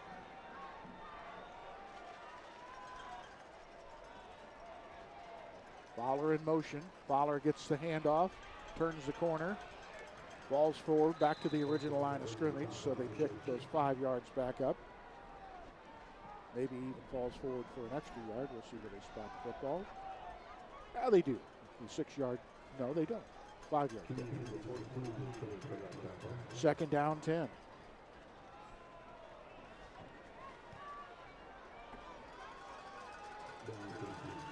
Barr comes to the near side, along with Fowler. There's Fowler in motion.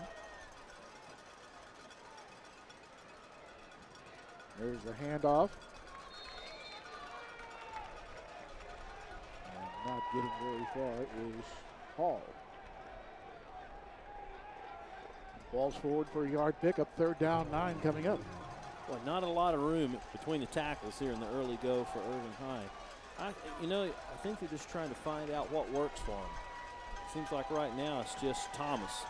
He's been their only source of offensive power here in the ball game. And as a runner, not as a thrower. Right. Nimitz defense has done a good job confusing him so far. Thomas fires over the middle, incomplete.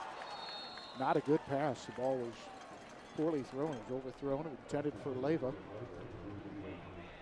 But Leyva couldn't get that unless he were putting a hand taller. Well, to bring up fourth down, and Tristan Phillips will punt the football away. There's Senor Phillips.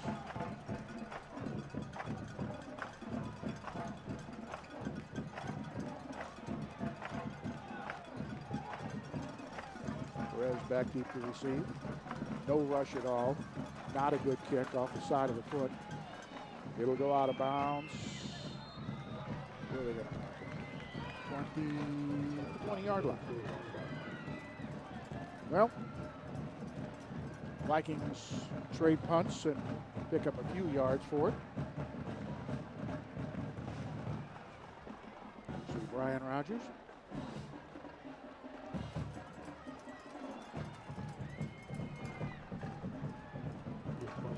Well, let's see how the Vikings react to what the Tigers were doing defensively to them. This time they try to battle that rush in with an extra man here on the near side. Eugene in the backfield with Clark. Clark gives the ball to Mark, and Eugene gets to the 21-yard line, but no mas. Abram Solis in on the stop. So far, the Tigers' interior defensive line doing a good job between the tackles. If you recall the one series where Nimitz went about 70 yards, they ran a lot of that between the tackles. Both secondaries have played very well tonight. Second down, 9. Eugene in the backfield again. Here's Clark sprinting out, does fire to Allen near side. The penalty flag's going to bring this back. It'll be a hold.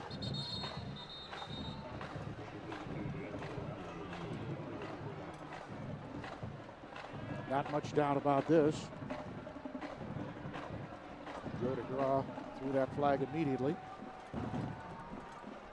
Other officials tonight, the umpires Anthony Jefferson, Alfonso Warfield, the head linesman, Jack Williams, and Edmund Underwood, the other officials. Holding, offense number 9, 10-yard penalty from the previous spot, remains second down. Look, is it number 9 doing the holding? Rod? Yeah. Ed Perla, pretty good there. Anytime you do it in open field like that, it's an easy call for the officials. So Spears gets called for the hold. It'll be second down, 19 yards to go.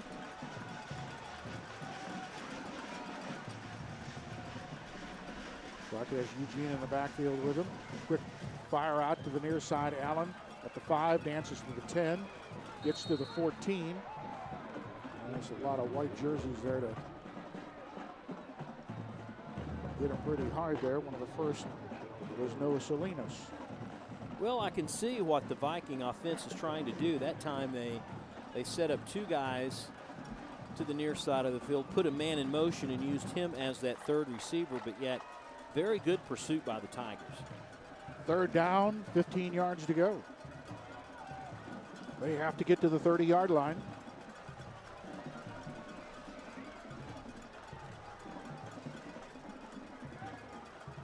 Clark puts Eugene in the slot, so he's going to have 5 receivers out to open it up so he can run the draw play up the middle, but he's going to be short of the first down by roughly 4 yards.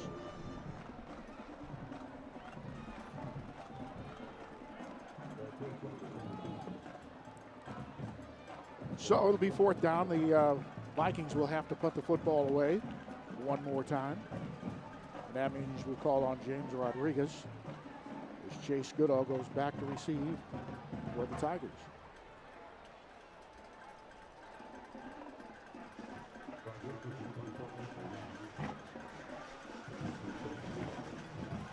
In no rush. Rodriguez gets off a pretty good one there. Goodall calls fair catch, but just lets it bounce as it goes away from him. And it will hit down at roughly the 39-yard line.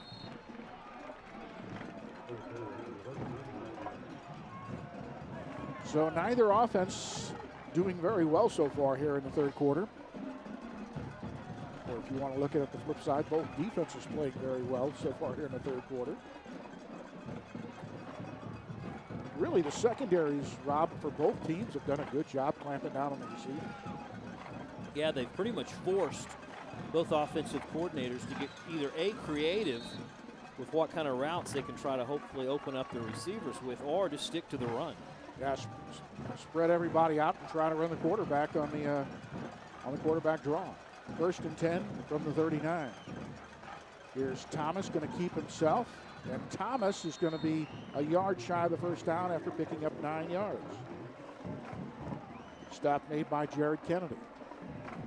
Well, that's been Irving's bread and butter play right there. So Kevon Thomas fakes the draw, sees the read.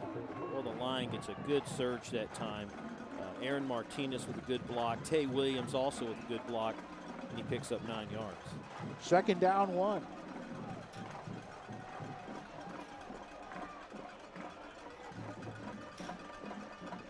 Here's Young getting the football. Nope, Thomas keeps it himself and goes for the first down. Good job of faking that time, with Thomas running the option play and decided to keep him himself and crosses over midfield for a first down at the 47-yard line. 11 rushes, 51 yards for Thomas. Of course, sooner or later, he's going to have to hand that ball off to keep the defense honest, but so far, it's all Kevon here on this drive. Well, maybe he doesn't have to give it to anybody else. He's going to keep it again himself. Maybe pick up 2 yards, but that will be all. Joseph Mitchell, number 36, in on the stop for Nimitz. Personal foul. Grabbing the face mask against Irving. Well, they had something nice going. Rob, it again, another one of these penalties.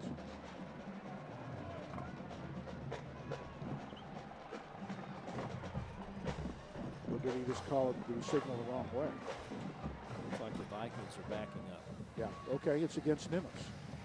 Dead ball, personal foul, face mask, defense, number 9. 15 yards from the end of the run. So I don't get to chastise Irving this time for a penalty. Big mark off 15 yards to inside the 30-yard line. We're talking about the Tigers, who have a habit of committing penalties. It's more like the Vikings tonight. 6 times, 35, 40 yards. Thomas gonna roll out, gonna fire. Did he get it? Yes, Chase Goodall. Yep, got another flag, though, over the far sideline. Was it a penalty? Offsides.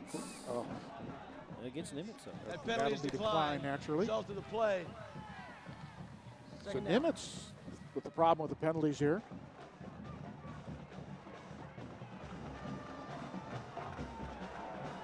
Joseph Mitchell comes back into the ball game. Brandon Ross comes out.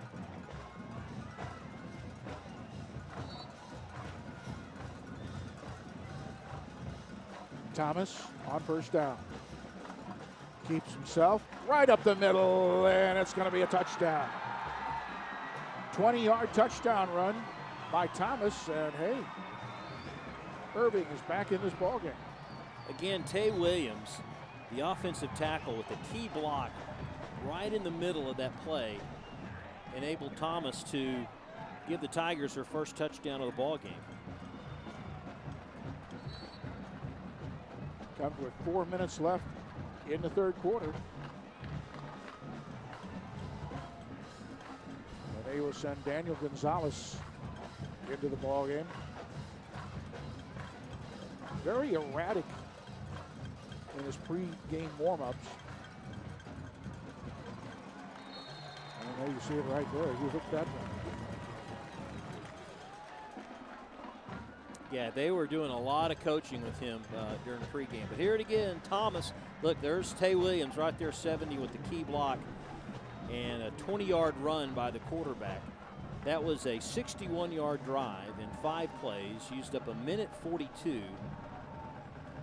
And the Tigers get on the scoreboard, so they can breathe a little bit easier that they've broken the code offensively against Nimitz. And it's just pretty much a pretty healthy diet, if you will, of Kevon Thomas. As we said before the ball game, Daniel Gonzalez was inconsistent. He was opening up his hips too early and pulling the ball a lot. But at times he was hitting him from 50 yards away. So the young man has a good leg. It's just one of those things. Consistency is obviously very important. James Rodriguez coming out on the field here.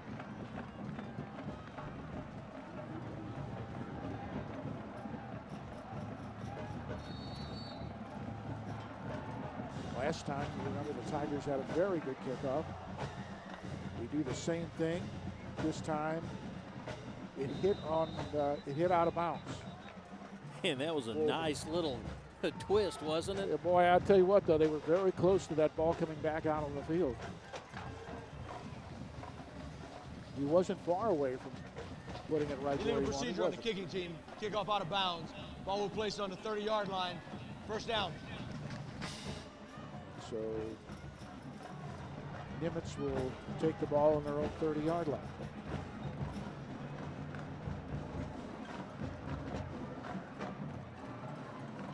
Well, the Vikings have had the ball twice in this quarter, and they've punted twice.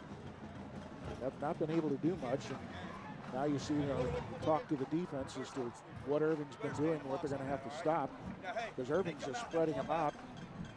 And basically, they're running Thomas up the middle. Yeah, they're getting enough white jerseys in front of him to block him out. And so obviously now it's the job of the Vikings to stop that stuff. 1st and 10 for Nimitz. What they would love to do is eat a lot of clock here and score themselves a touchdown.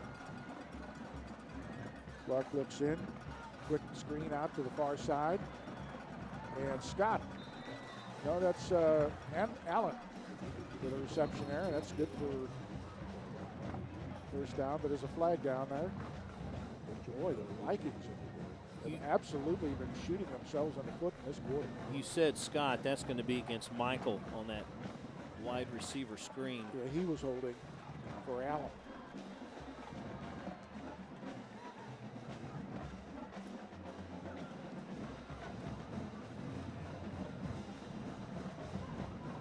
Here we go. Blocking the back. Offense number 1. 10-yard penalty. Blocking Repeat the back first down. Against Michael. Right there.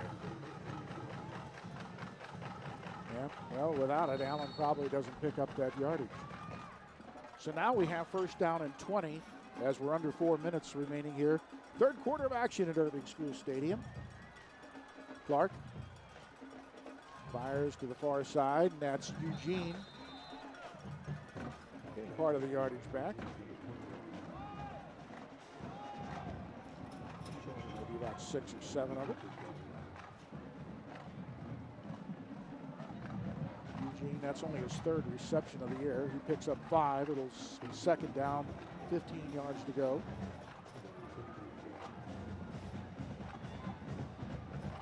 Six penalties, 55 yards for the Vikings. Has to be of some concern for Coach Rogers and company.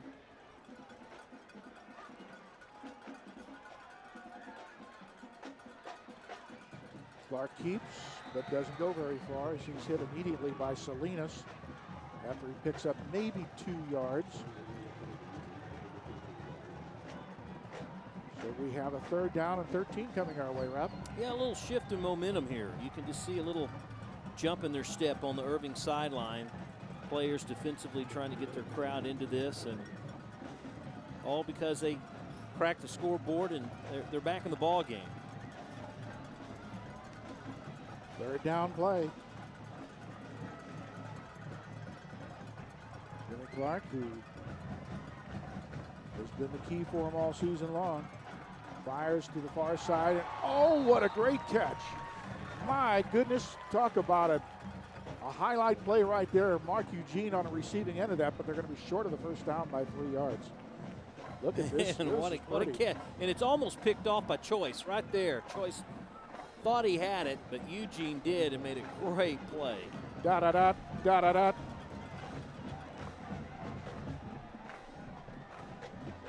As good as it was, though, it wasn't good enough.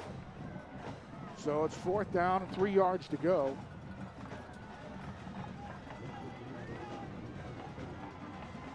Tiger players being warned, keep looking for the fake here.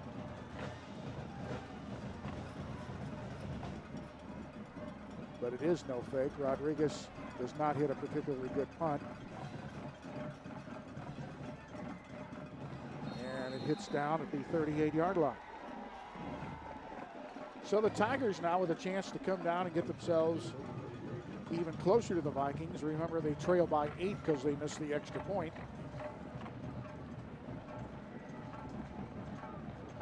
Well, if I'm Irving, I'm running Kevon until the Vikings figure out a way to stop. I would think that that's going to be the situation. They send 3 receivers to the near side here on 1st down. Keep a tight end in there. Here's Thomas. Hands the book. Nope, going to keep it himself. And just run up the middle. There's, you know what, they're just going to say, Kevon, do it for us, partner. And he's been pretty good at doing it, too. Well, if you look at the matchup, interior line against interior line, the Tigers have bigger players. Their tackles and guards are much bigger than the D linemen that the Vikings can offer up. Miguel Flores making the stop that time. 2nd down, 4 yards to go. This time he's under center. And and a fumble. And the Vikings got it. Oh my goodness, because that hurt it. Glockner with the recovery. Raekwon Young never really had it. And that's his 2nd fumble of the ball game. Yeah, that was like a gimme. I mean, it wasn't a hard hit. It wasn't a strip. It was just a missed handoff. As we see it from the end zone, he just never had it. And Glockner is right there on the spot and comes up with the turnover. The mishandle. Don't know again if Young was trying to look for the hole or was his running lanes, but well, last week he had the big game, and tonight another story. 2 fumbles, plus he was just absolutely murdered on one run back, on a kickoff run back. So it's been a tough game for that young man. 1st and 10, Vikings. Quick screen out, flags are thrown, however. It's going to be against Nimitz. It'll cost him 5. Yeah, not 1, but 3. 3 flags.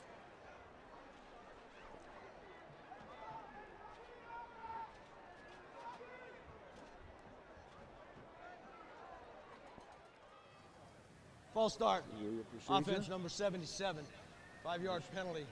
Remains first down. And that is on Luis Ortega.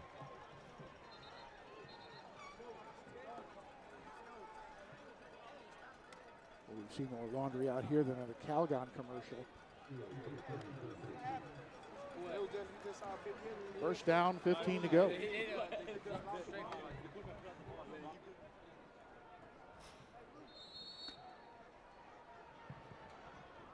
Clark with an open backfield.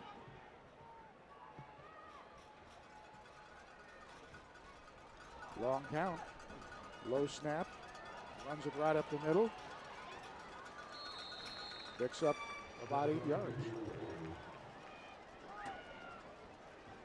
Yeah, gets part of that back. A design play. Both teams just more or less letting their quarterbacks take control of this football game. Second down, 8 yards to go as we come up towards the end of the third quarter of action here.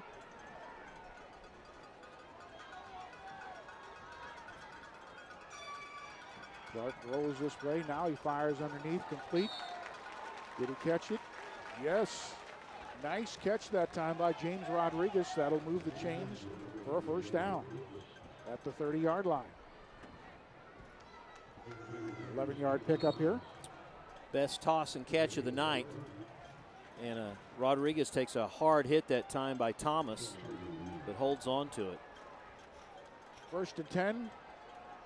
Clock is moving with 25 seconds remaining.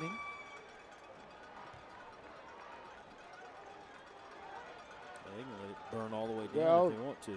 Now the coach is talking to the official right here about the time. Yeah. Here's the handoff to Eugene. Mark Eugene inside the 15 down to the 10-yard line. They'll put him down at the 11. But that's a 19-yard run by Mark, and that will be the end of the third quarter. That's what throwing does, and throwing opens things up, and they can't just sit back and try to stop the run, or if they do, key on the quarterback, then that opens up Eugene. He's just a few yards shy of 100, so they're moving. But we are going to go to commercial right now. Fourth quarter coming your way. The Vikings leading at 14-6. Back for the fourth quarter in a moment.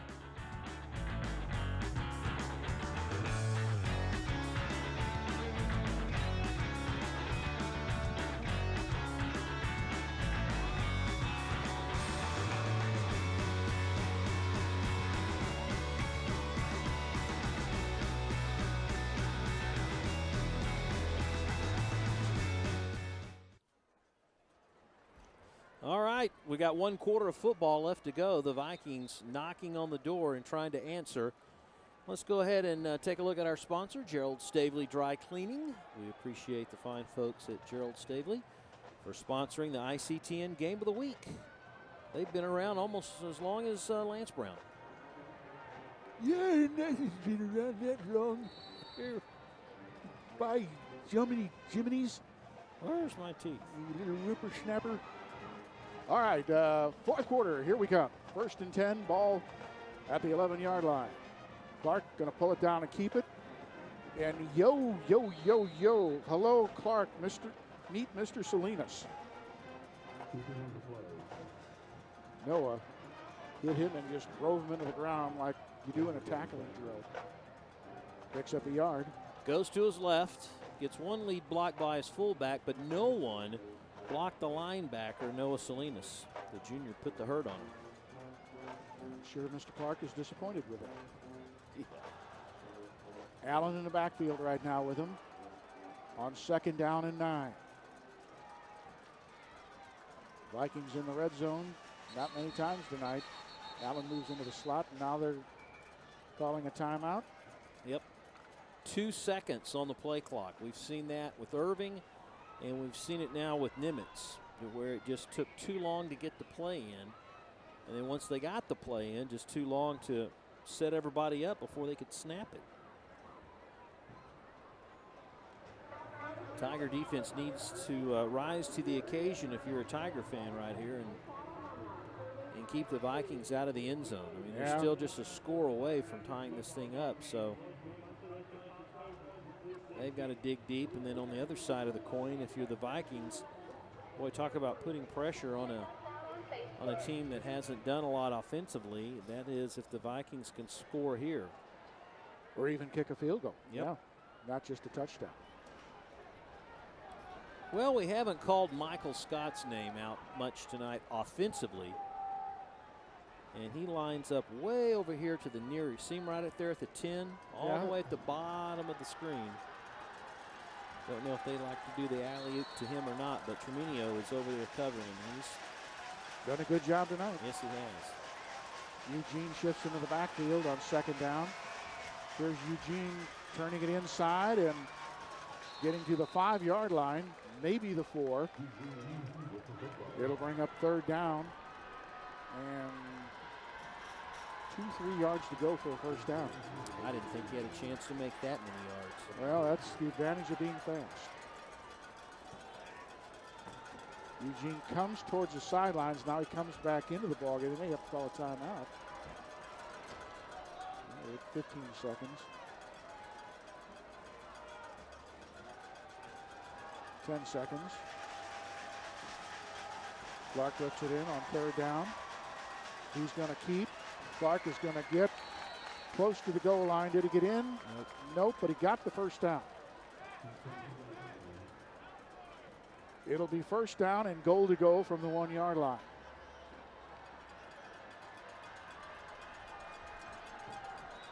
Matthew Perez comes into the ball game.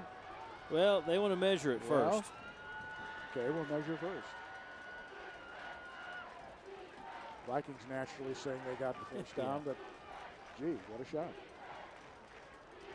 Chris Garduno, number 52, he's already giving the 1st down marker.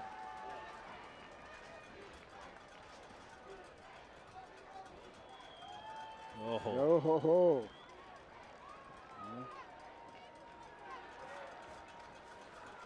About a length of a chain link shy of the 1st. So the Vikings a hair away on 4th down for a 1st down.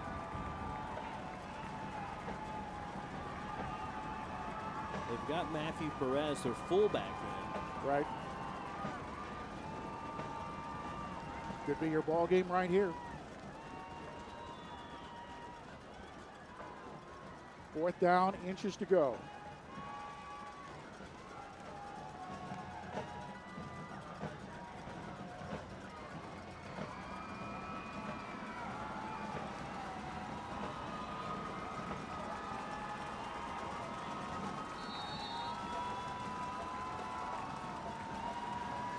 Clark Brooks in the gun. He's going to be the one to run the football. No, maybe not. Allen in the backfield. Here comes Allen. Line surge, officials. He did not get the touchdown, but it all depends on the mark.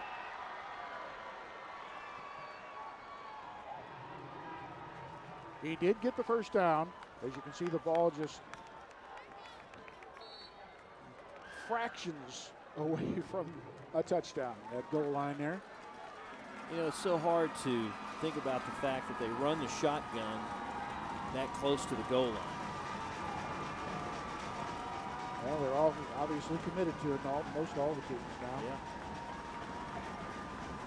Clark, touchdown.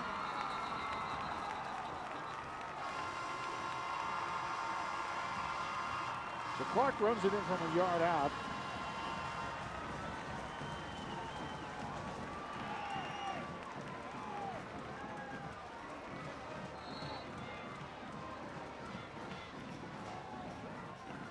They got 20 points on the board.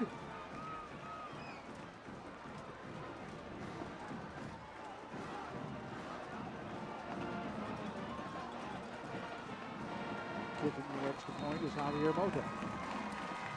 Well, remember, it started with a short field and it ends with a short touchdown run. by the quarterback, Jimmy Clark. That was a big hole that anybody could run through. Franklin Rosales, the right guard, doing a very fine job there. Just mano a mano.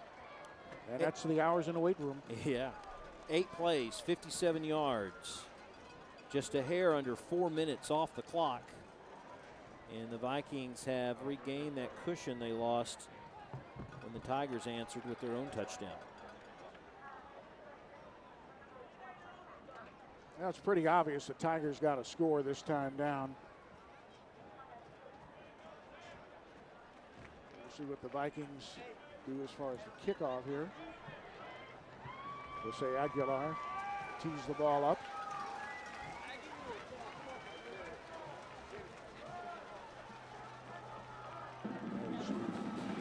Clark. Fun watching him play football the last 3 years here. Nimitz High. Is a heck of a good athlete. Be interesting to see where he winds up in college if he wants to play football anymore.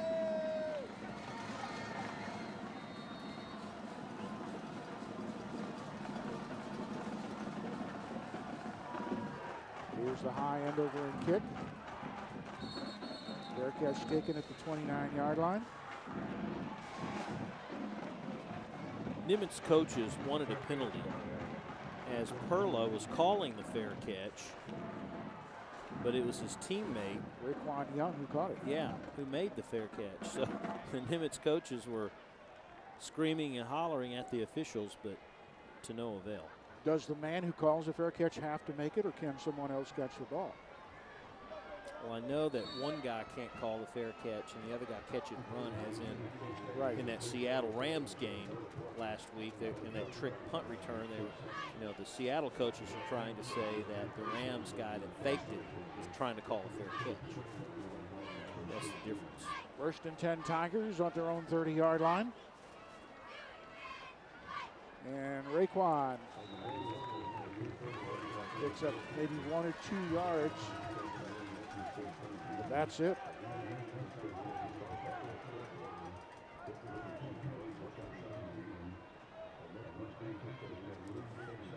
Now let's keep an eye on the clock. Under 10 minutes to go in the ball game, and the Tigers are going to have a little sense of urgency here. Tigers were obviously hoped that they could bust something long, because they haven't been able to do much of that tonight at all.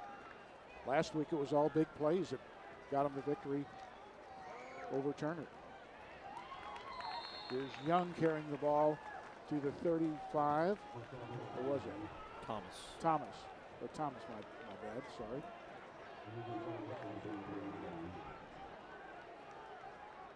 Yeah, that misdirection has worked well. That, fake the veer, fake the dive, and keep it.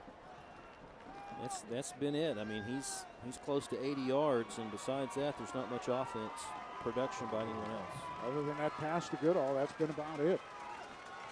3rd down and 5. Little dump over the middle, and that wasn't close to anything. Offense, be ready, let's go. We had the linebacker, Glockner, that time. Kind of ran into one of the Irving receivers as he was trying to do a crossing pattern. Notice the Tiger coach is trying to get a flag out of that. Watch right in the middle, right there. See 34 Glockner. We had a couple of guys in the pattern, and I guess the officials deemed that it wasn't catchable anyway. Tristan Phillips out there ostensibly to punt. Will he kick it away? Yes, he will. Low line drive. Nobody back to receive it, because the Vikings were thinking that it was going to be perhaps a fake.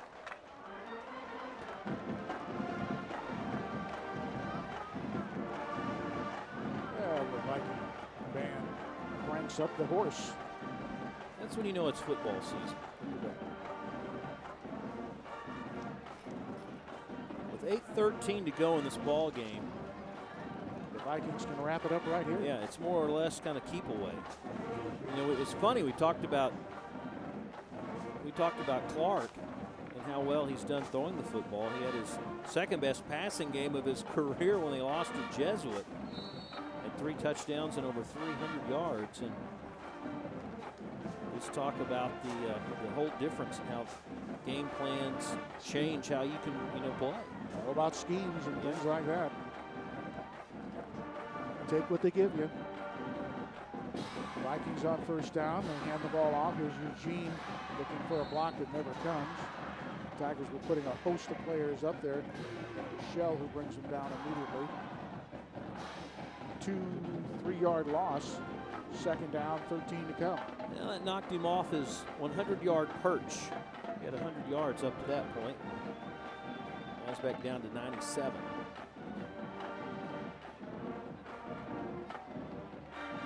Kind of surprised if they throw the football at all here. But who knows? You know it'll be a safe one. Oh, yeah. Clark hands to Eugene, and he gets back to 100 yards.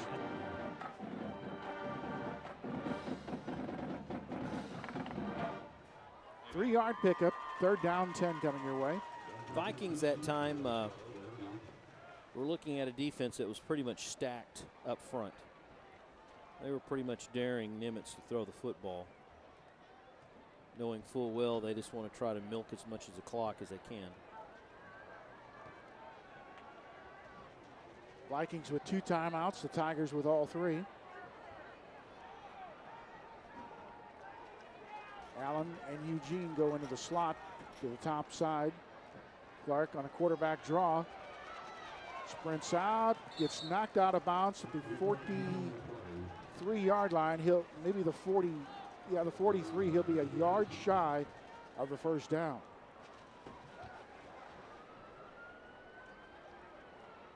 You know, it's hard to tell when you're running for your life down there, especially in high school ball, where that marker was. I didn't see it. I see they do have one on the near sideline, but. So they're going to say go for it here. They're going to try to jump him off sides. We'll see. Yeah, that's kind of what my thinking is. Or otherwise, you want to play short field here and force the Tiger team to do something they haven't proven they can do. But there's a whistle and they call a timeout. I think that was the play to try to draw them off sides. And if they didn't jump, then call time. Right.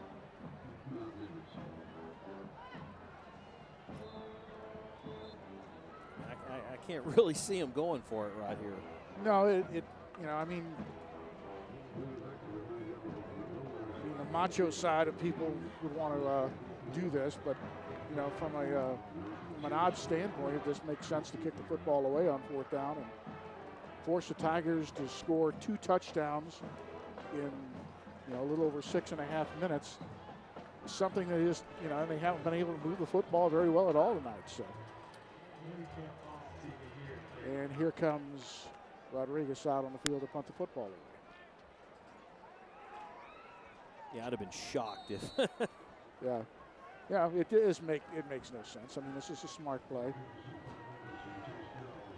Goodall back to receive. Big rush. He gets it away. Line drive kick. Hits down. It's a good punt. It's a good punt. It's a safe punt. Right. And it makes the Tigers earn it with the ball at their own 21-yard line. Yeah. I mean, they have to go 79 yards, and the Tigers have not proven the ability to be able to drive the football tonight. Shoot, they've only picked up 2 first downs in the second half. There you are.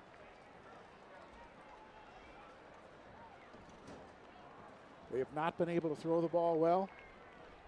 Tigers do have all 3 timeouts remaining, but you want to save those for defense.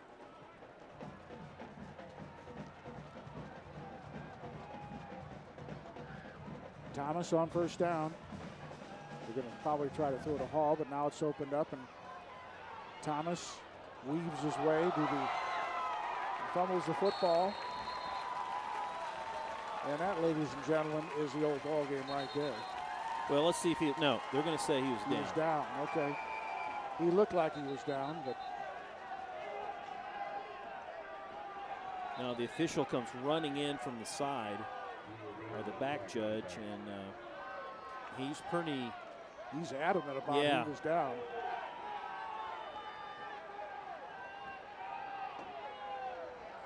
Let's watch the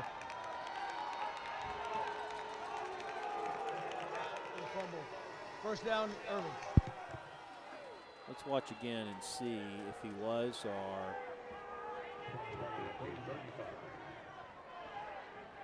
No, yeah, that was a fumble. Yeah, the knee hit the ball. The left knee hit it, and before it made contact with the ground. So, so a break for Irving on the bad officials call. Thomas fires, 2-yard pickup, stays in bounds. So the Vikings will say, yeah, we'll give you that all night long.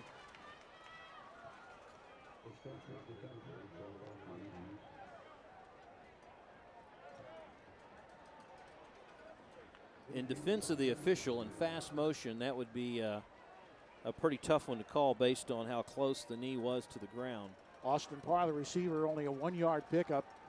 2nd down and 9. The clock is moving.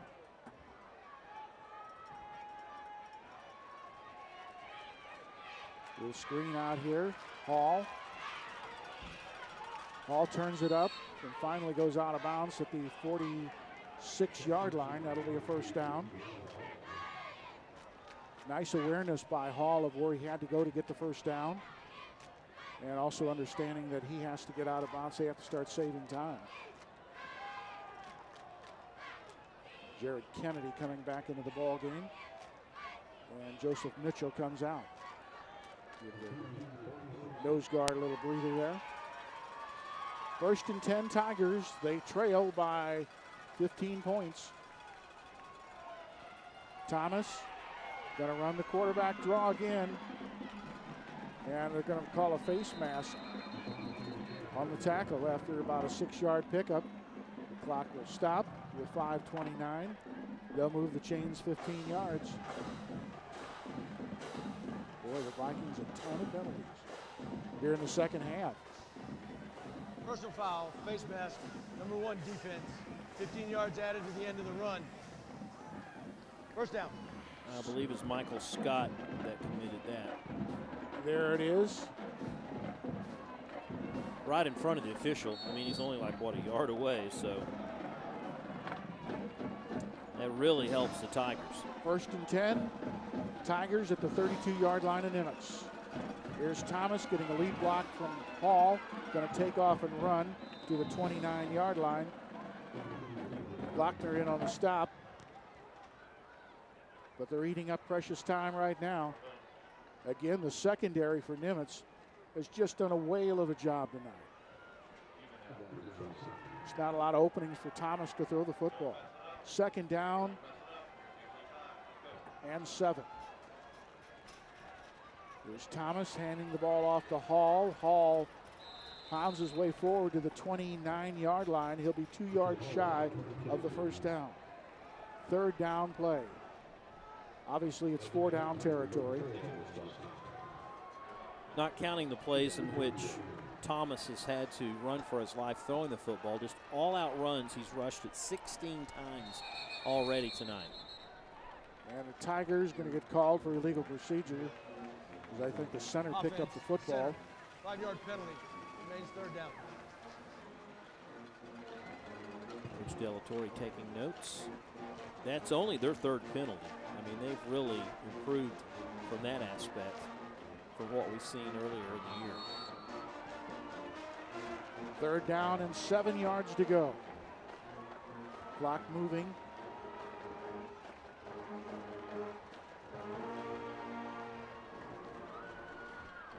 They're eating a lot of time. Thomas fires, 1st down.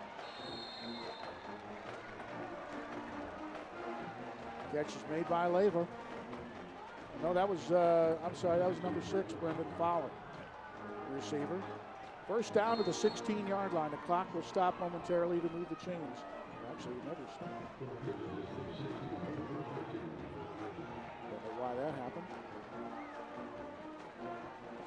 Vikings show blitz. Here they come. Thomas being chased. Runs for a 1st down inside the 5 to the 4-yard line. 1st down, goal to go. There's no flags out there.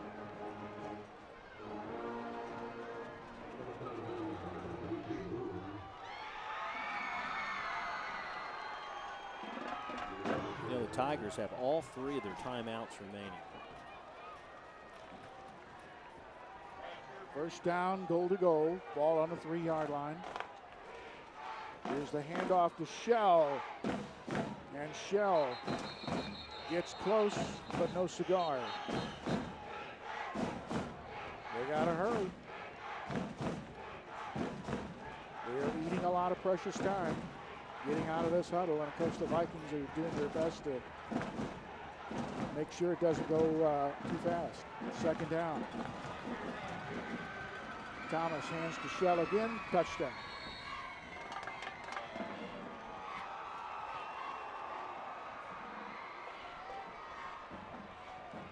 Morris Shell runs for his 3rd touchdown of the year.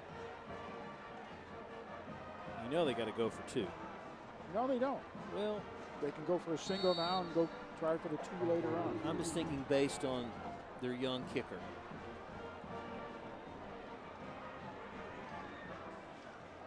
They're going to go for 2. Sure thing.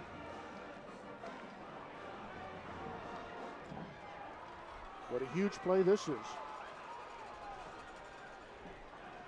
Thomas gives off and he throws a trick play. Oh, so close. He caught it, but I guess it hit the ground. I'm going to say it hit the ground first. So they gave the ball to Shell. Shell a little jump pass over the middle. Tried to hit Pearl in the end zone, and boy, that could turn out to be a key play. Look at the little jump pass. Diving. What an effort on Perla's part. Yep, it hit the ground. Yeah. Good job by our end zone camera.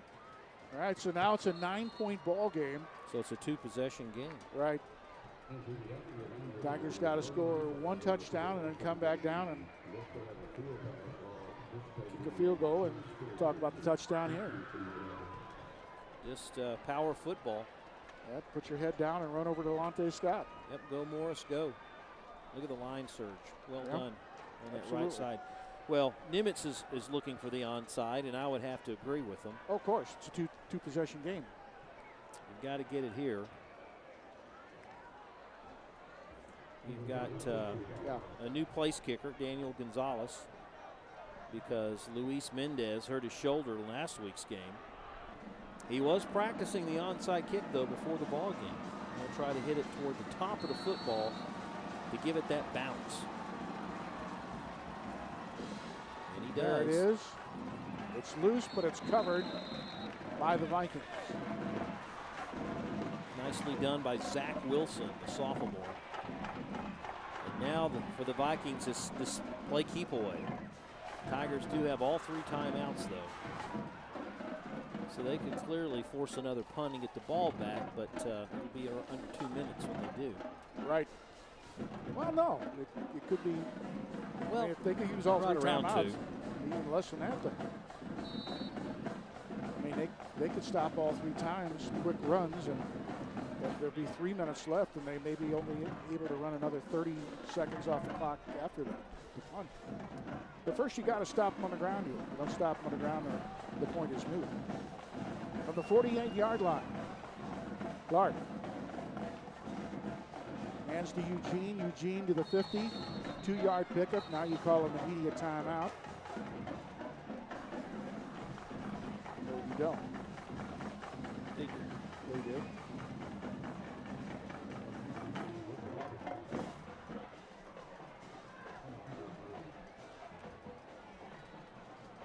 Stop the clock here. Just letting them run with 5-6 seconds off the clock 3 times, and then another 40 for the punt. You know, you can get the ball with more than 2 minutes, a lot more than 2 minutes remaining. These games have always been exciting. We talked about last year's game. Well, games from 2013 and even the fall of 2014. You can watch on the YouTube channel at any time. You have insomnia, you can't go to sleep. Go to YouTube, City of Irving site. Check out some old Game of the Weeks on YouTube. Don't charge you like that Hulu does. All free. Next week, of course, the Sunset Bison come to Irving Schools Stadium. Tigers don't win this ball game, then that ball game is just for pride.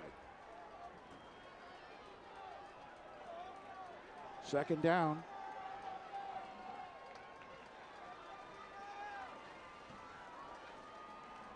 Handoff Eugene. Eugene falls forward. No, that's Allen. Falls forward for a yard pickup. Immediately stop the clock. Did they even run the football at all? It's 3:05 still on the clock? That can't be right. Let's go ahead and look ahead. This is the district that 9-6A will play in postseason play. You've got your, of course, your enrollment, high enrollment, low enrollment, but they've got a pretty good battle themselves after Horn and Highland Park between about 3 or 4 teams right there that has the opportunity and chances of moving forward. A lot depends on Richardson Pierce and how they do, because right now Mesquite, Horn, and Highland Park, they're the number 6 and 8 teams in terms of population enrollment rank in that district. Richardson Pierce is 7th, so that would push Horn into the top district. But if it's Lake Highlands and North Mesquite, they would be the 2 large school enrollments. If Nimitz holds on and makes it, it'll be MacArthur and Skyline, the 2 large schools representing District 9-5. Big play here. Third down, long. Clark sprinting out, going to keep it. Turns the corner. Flag is thrown. He stretches it out. It would be close to a first down, but I believe there's going to be a hold call. It's going to bring it back. Because he fell forward, they might want a measurement first. If he's short, then you might decline the penalty to get the ball back.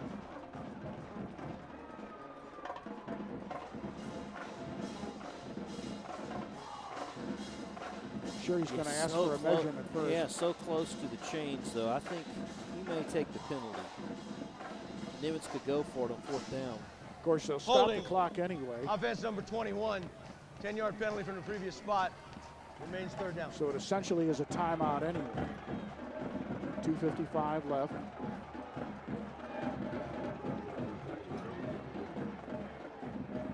It's 3rd down and 17. The scoreboard says 4th down, but that's incorrect.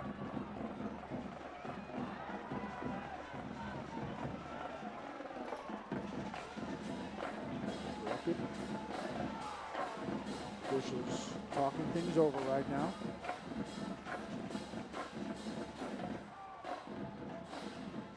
Right, 3rd and 17. The Tigers do have 1 timeout remaining.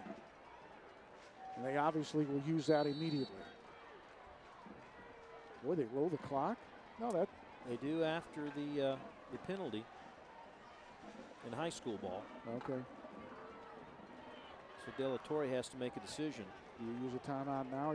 Well, they got 10 seconds on the play clock, so make them run this here and then call a timeout after the 3rd down. Clark keeping on the quarterback keeper, picks up 4 yards. 3 yards, make it to the 44-yard line. Now they'll stop the clock with 2:28, and they'll have to punt the football away.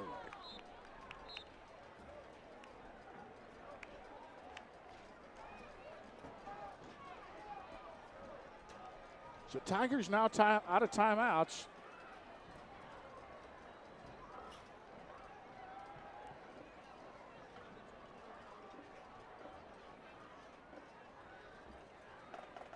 If the Tigers lose this football game, they're knocked out of the playoff picture. Nimitz winning this and winning next week against White puts them into the playoffs. They can lose to White and still make the playoffs, but they'll need help.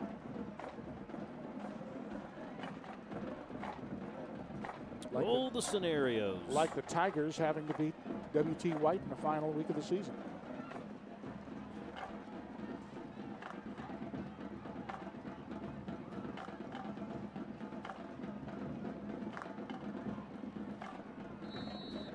Tell you what, though, the defenses of both teams have done a good job here tonight. I think both the coordinators have done a splendid job. As Rodriguez just kicks the ball away, Goodall comes, asks for fair catch, fumbles the football, And did he have possession when he went out of bounds? That's the question the official has to ask himself. And obviously they said no, he didn't. Brian Rogers not happy with it. Let's see whether the Nimitz player comes up with the ball with both feet in bounds, having possession. No. That's a good call by the official. I don't think, even if, you're taught to fall on it, I think even if he tried to fall on it, he wouldn't have been in bounds. He had a tough time doing it just because his momentum was just taking him over there so fast. So here's simple. I mean, the Tigers got to score a touchdown, and they got to do it fairly quickly, too. And then they got to recover an onside kick. It can be done, but it's an uphill battle. Oh, yeah. First things first, you got to score a touchdown, and you got to do it quickly. Looking over the middle, it's complete to Fowler. Catches it for a first down. They'll stop the clock momentarily. Reset the chains. The Tigers got to be ready to go. There goes the clock. Here's the snap. They fire downfield, and it's intercepted. The interception comes from DeMonte Brewer, and Brewer brings it down to the 30-yard line, and that, ladies and gentlemen, gives you a Nimitz victory tonight. 4 turnovers by the Tigers, and the fourth one is the proverbial nail in the coffin with no timeouts remaining.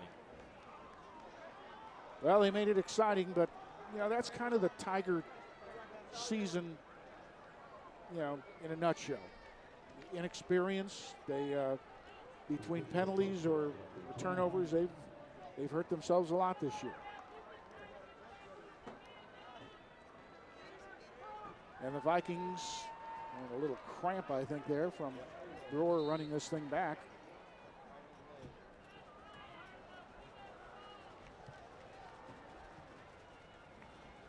It's a 2-possession game, so the Vikings don't have to just take a knee. The Vikings do call a timeout here just to kind of get everybody on the same page.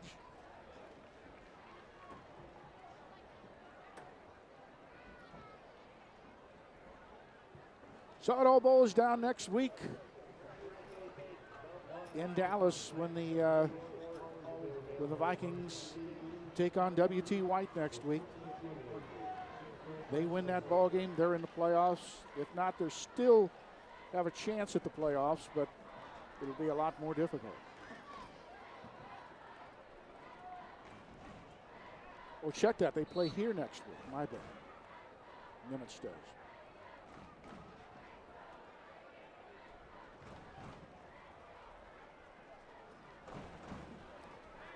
That'll be next Friday.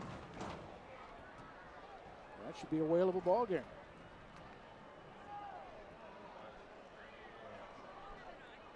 Nimitz already in that victory formation to where they've got Allen way back about 20 yards back. They're just going to let that clock roll. Cooks came charging in and kind of rejected back that time by Velasquez, saying, "What you doing, son?" Subtract 5 off the yards, but the clock will move. And they will snap the ball with right around a minute left in the game.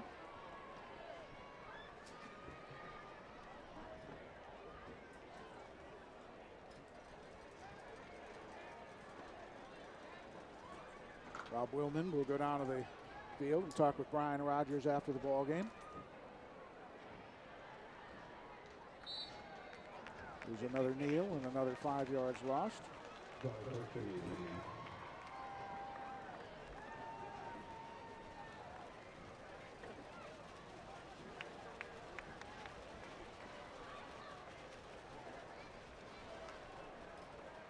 Third down play.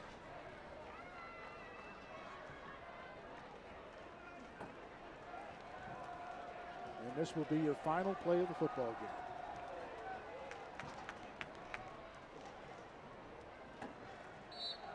There it is. And that, ladies and gentlemen, equals a victory for the Nimitz Vikings.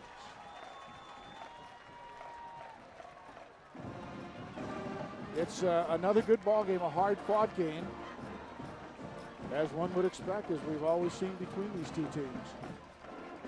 As Aaron Telatorre leads his team off, the Vikings winning it by a score of 21-12. And we'll be back for the post-game wrap-up right after this.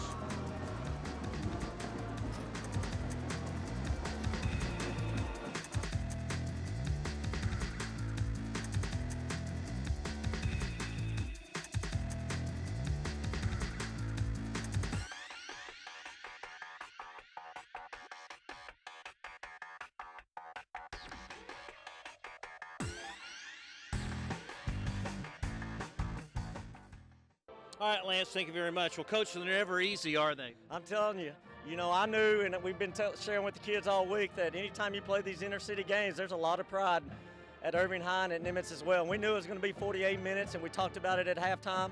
Fought through some adversity, but I'm so proud of the way we finished that ball game. Let me tell you, your offense was entirely different tonight. You couldn't do those quick dump-offs at all. You had to rely on your running game. Absolutely. Scheme-wise, that's our offense is set up for that, though. If you want to take away some of that quick game, obviously the run game should come into effect. And I'm so proud of those offensive linemen and Mark Eugene, man, they did a great job tonight. I guess if you had to get on them a little bit, it'd have to be about those yellow flags tonight. Oh, absolutely. But, they want it so much and they're playing so hard. We'll clean that up next week and live to fight another day. You're still in the hunt for postseason. It's got to feel good. Absolutely. We just talk about playing the next one. And next week, that's WT White, and we'll be ready to go. All right, congratulations. Thank you very much. All right, now back up to you, Lance. All right, thank you very much, Rob. Let's take a look at the highlights of the second half of this ball game. I'll show you a couple of the touchdowns that happened. Irving's touchdown here in the second half comes when Thomas runs it in from 20 yards out. But then Nimitz pretty much nails it down here as Clark runs it in. Both quarterbacks did a whale of a job running the football tonight. And the final result is a 21-12 victory. We'll take a look at the final stats of this ball game. It is pretty even as far as the first downs. Passing yards is even. Big advantage for Nimitz running the football for total yards. And you see down there turnovers. Big point there. 4, and not a good night for Nimitz as far as the penalties. 9 for 85. But the important thing is for Nimitz, they live to fight another day. If they beat W.T. White here at Irving Schools Stadium next week, they will be in the playoffs. If not, well, we'll just have to wait and see what happens. Hope you enjoyed the football game. I sure did. For my broadcast partner, Rob Willman, and our entire crew led by our producer and director, Scott Snyder. My name's Lance Brown. We thank you so much for watching, and good night from Irving Schools Stadium.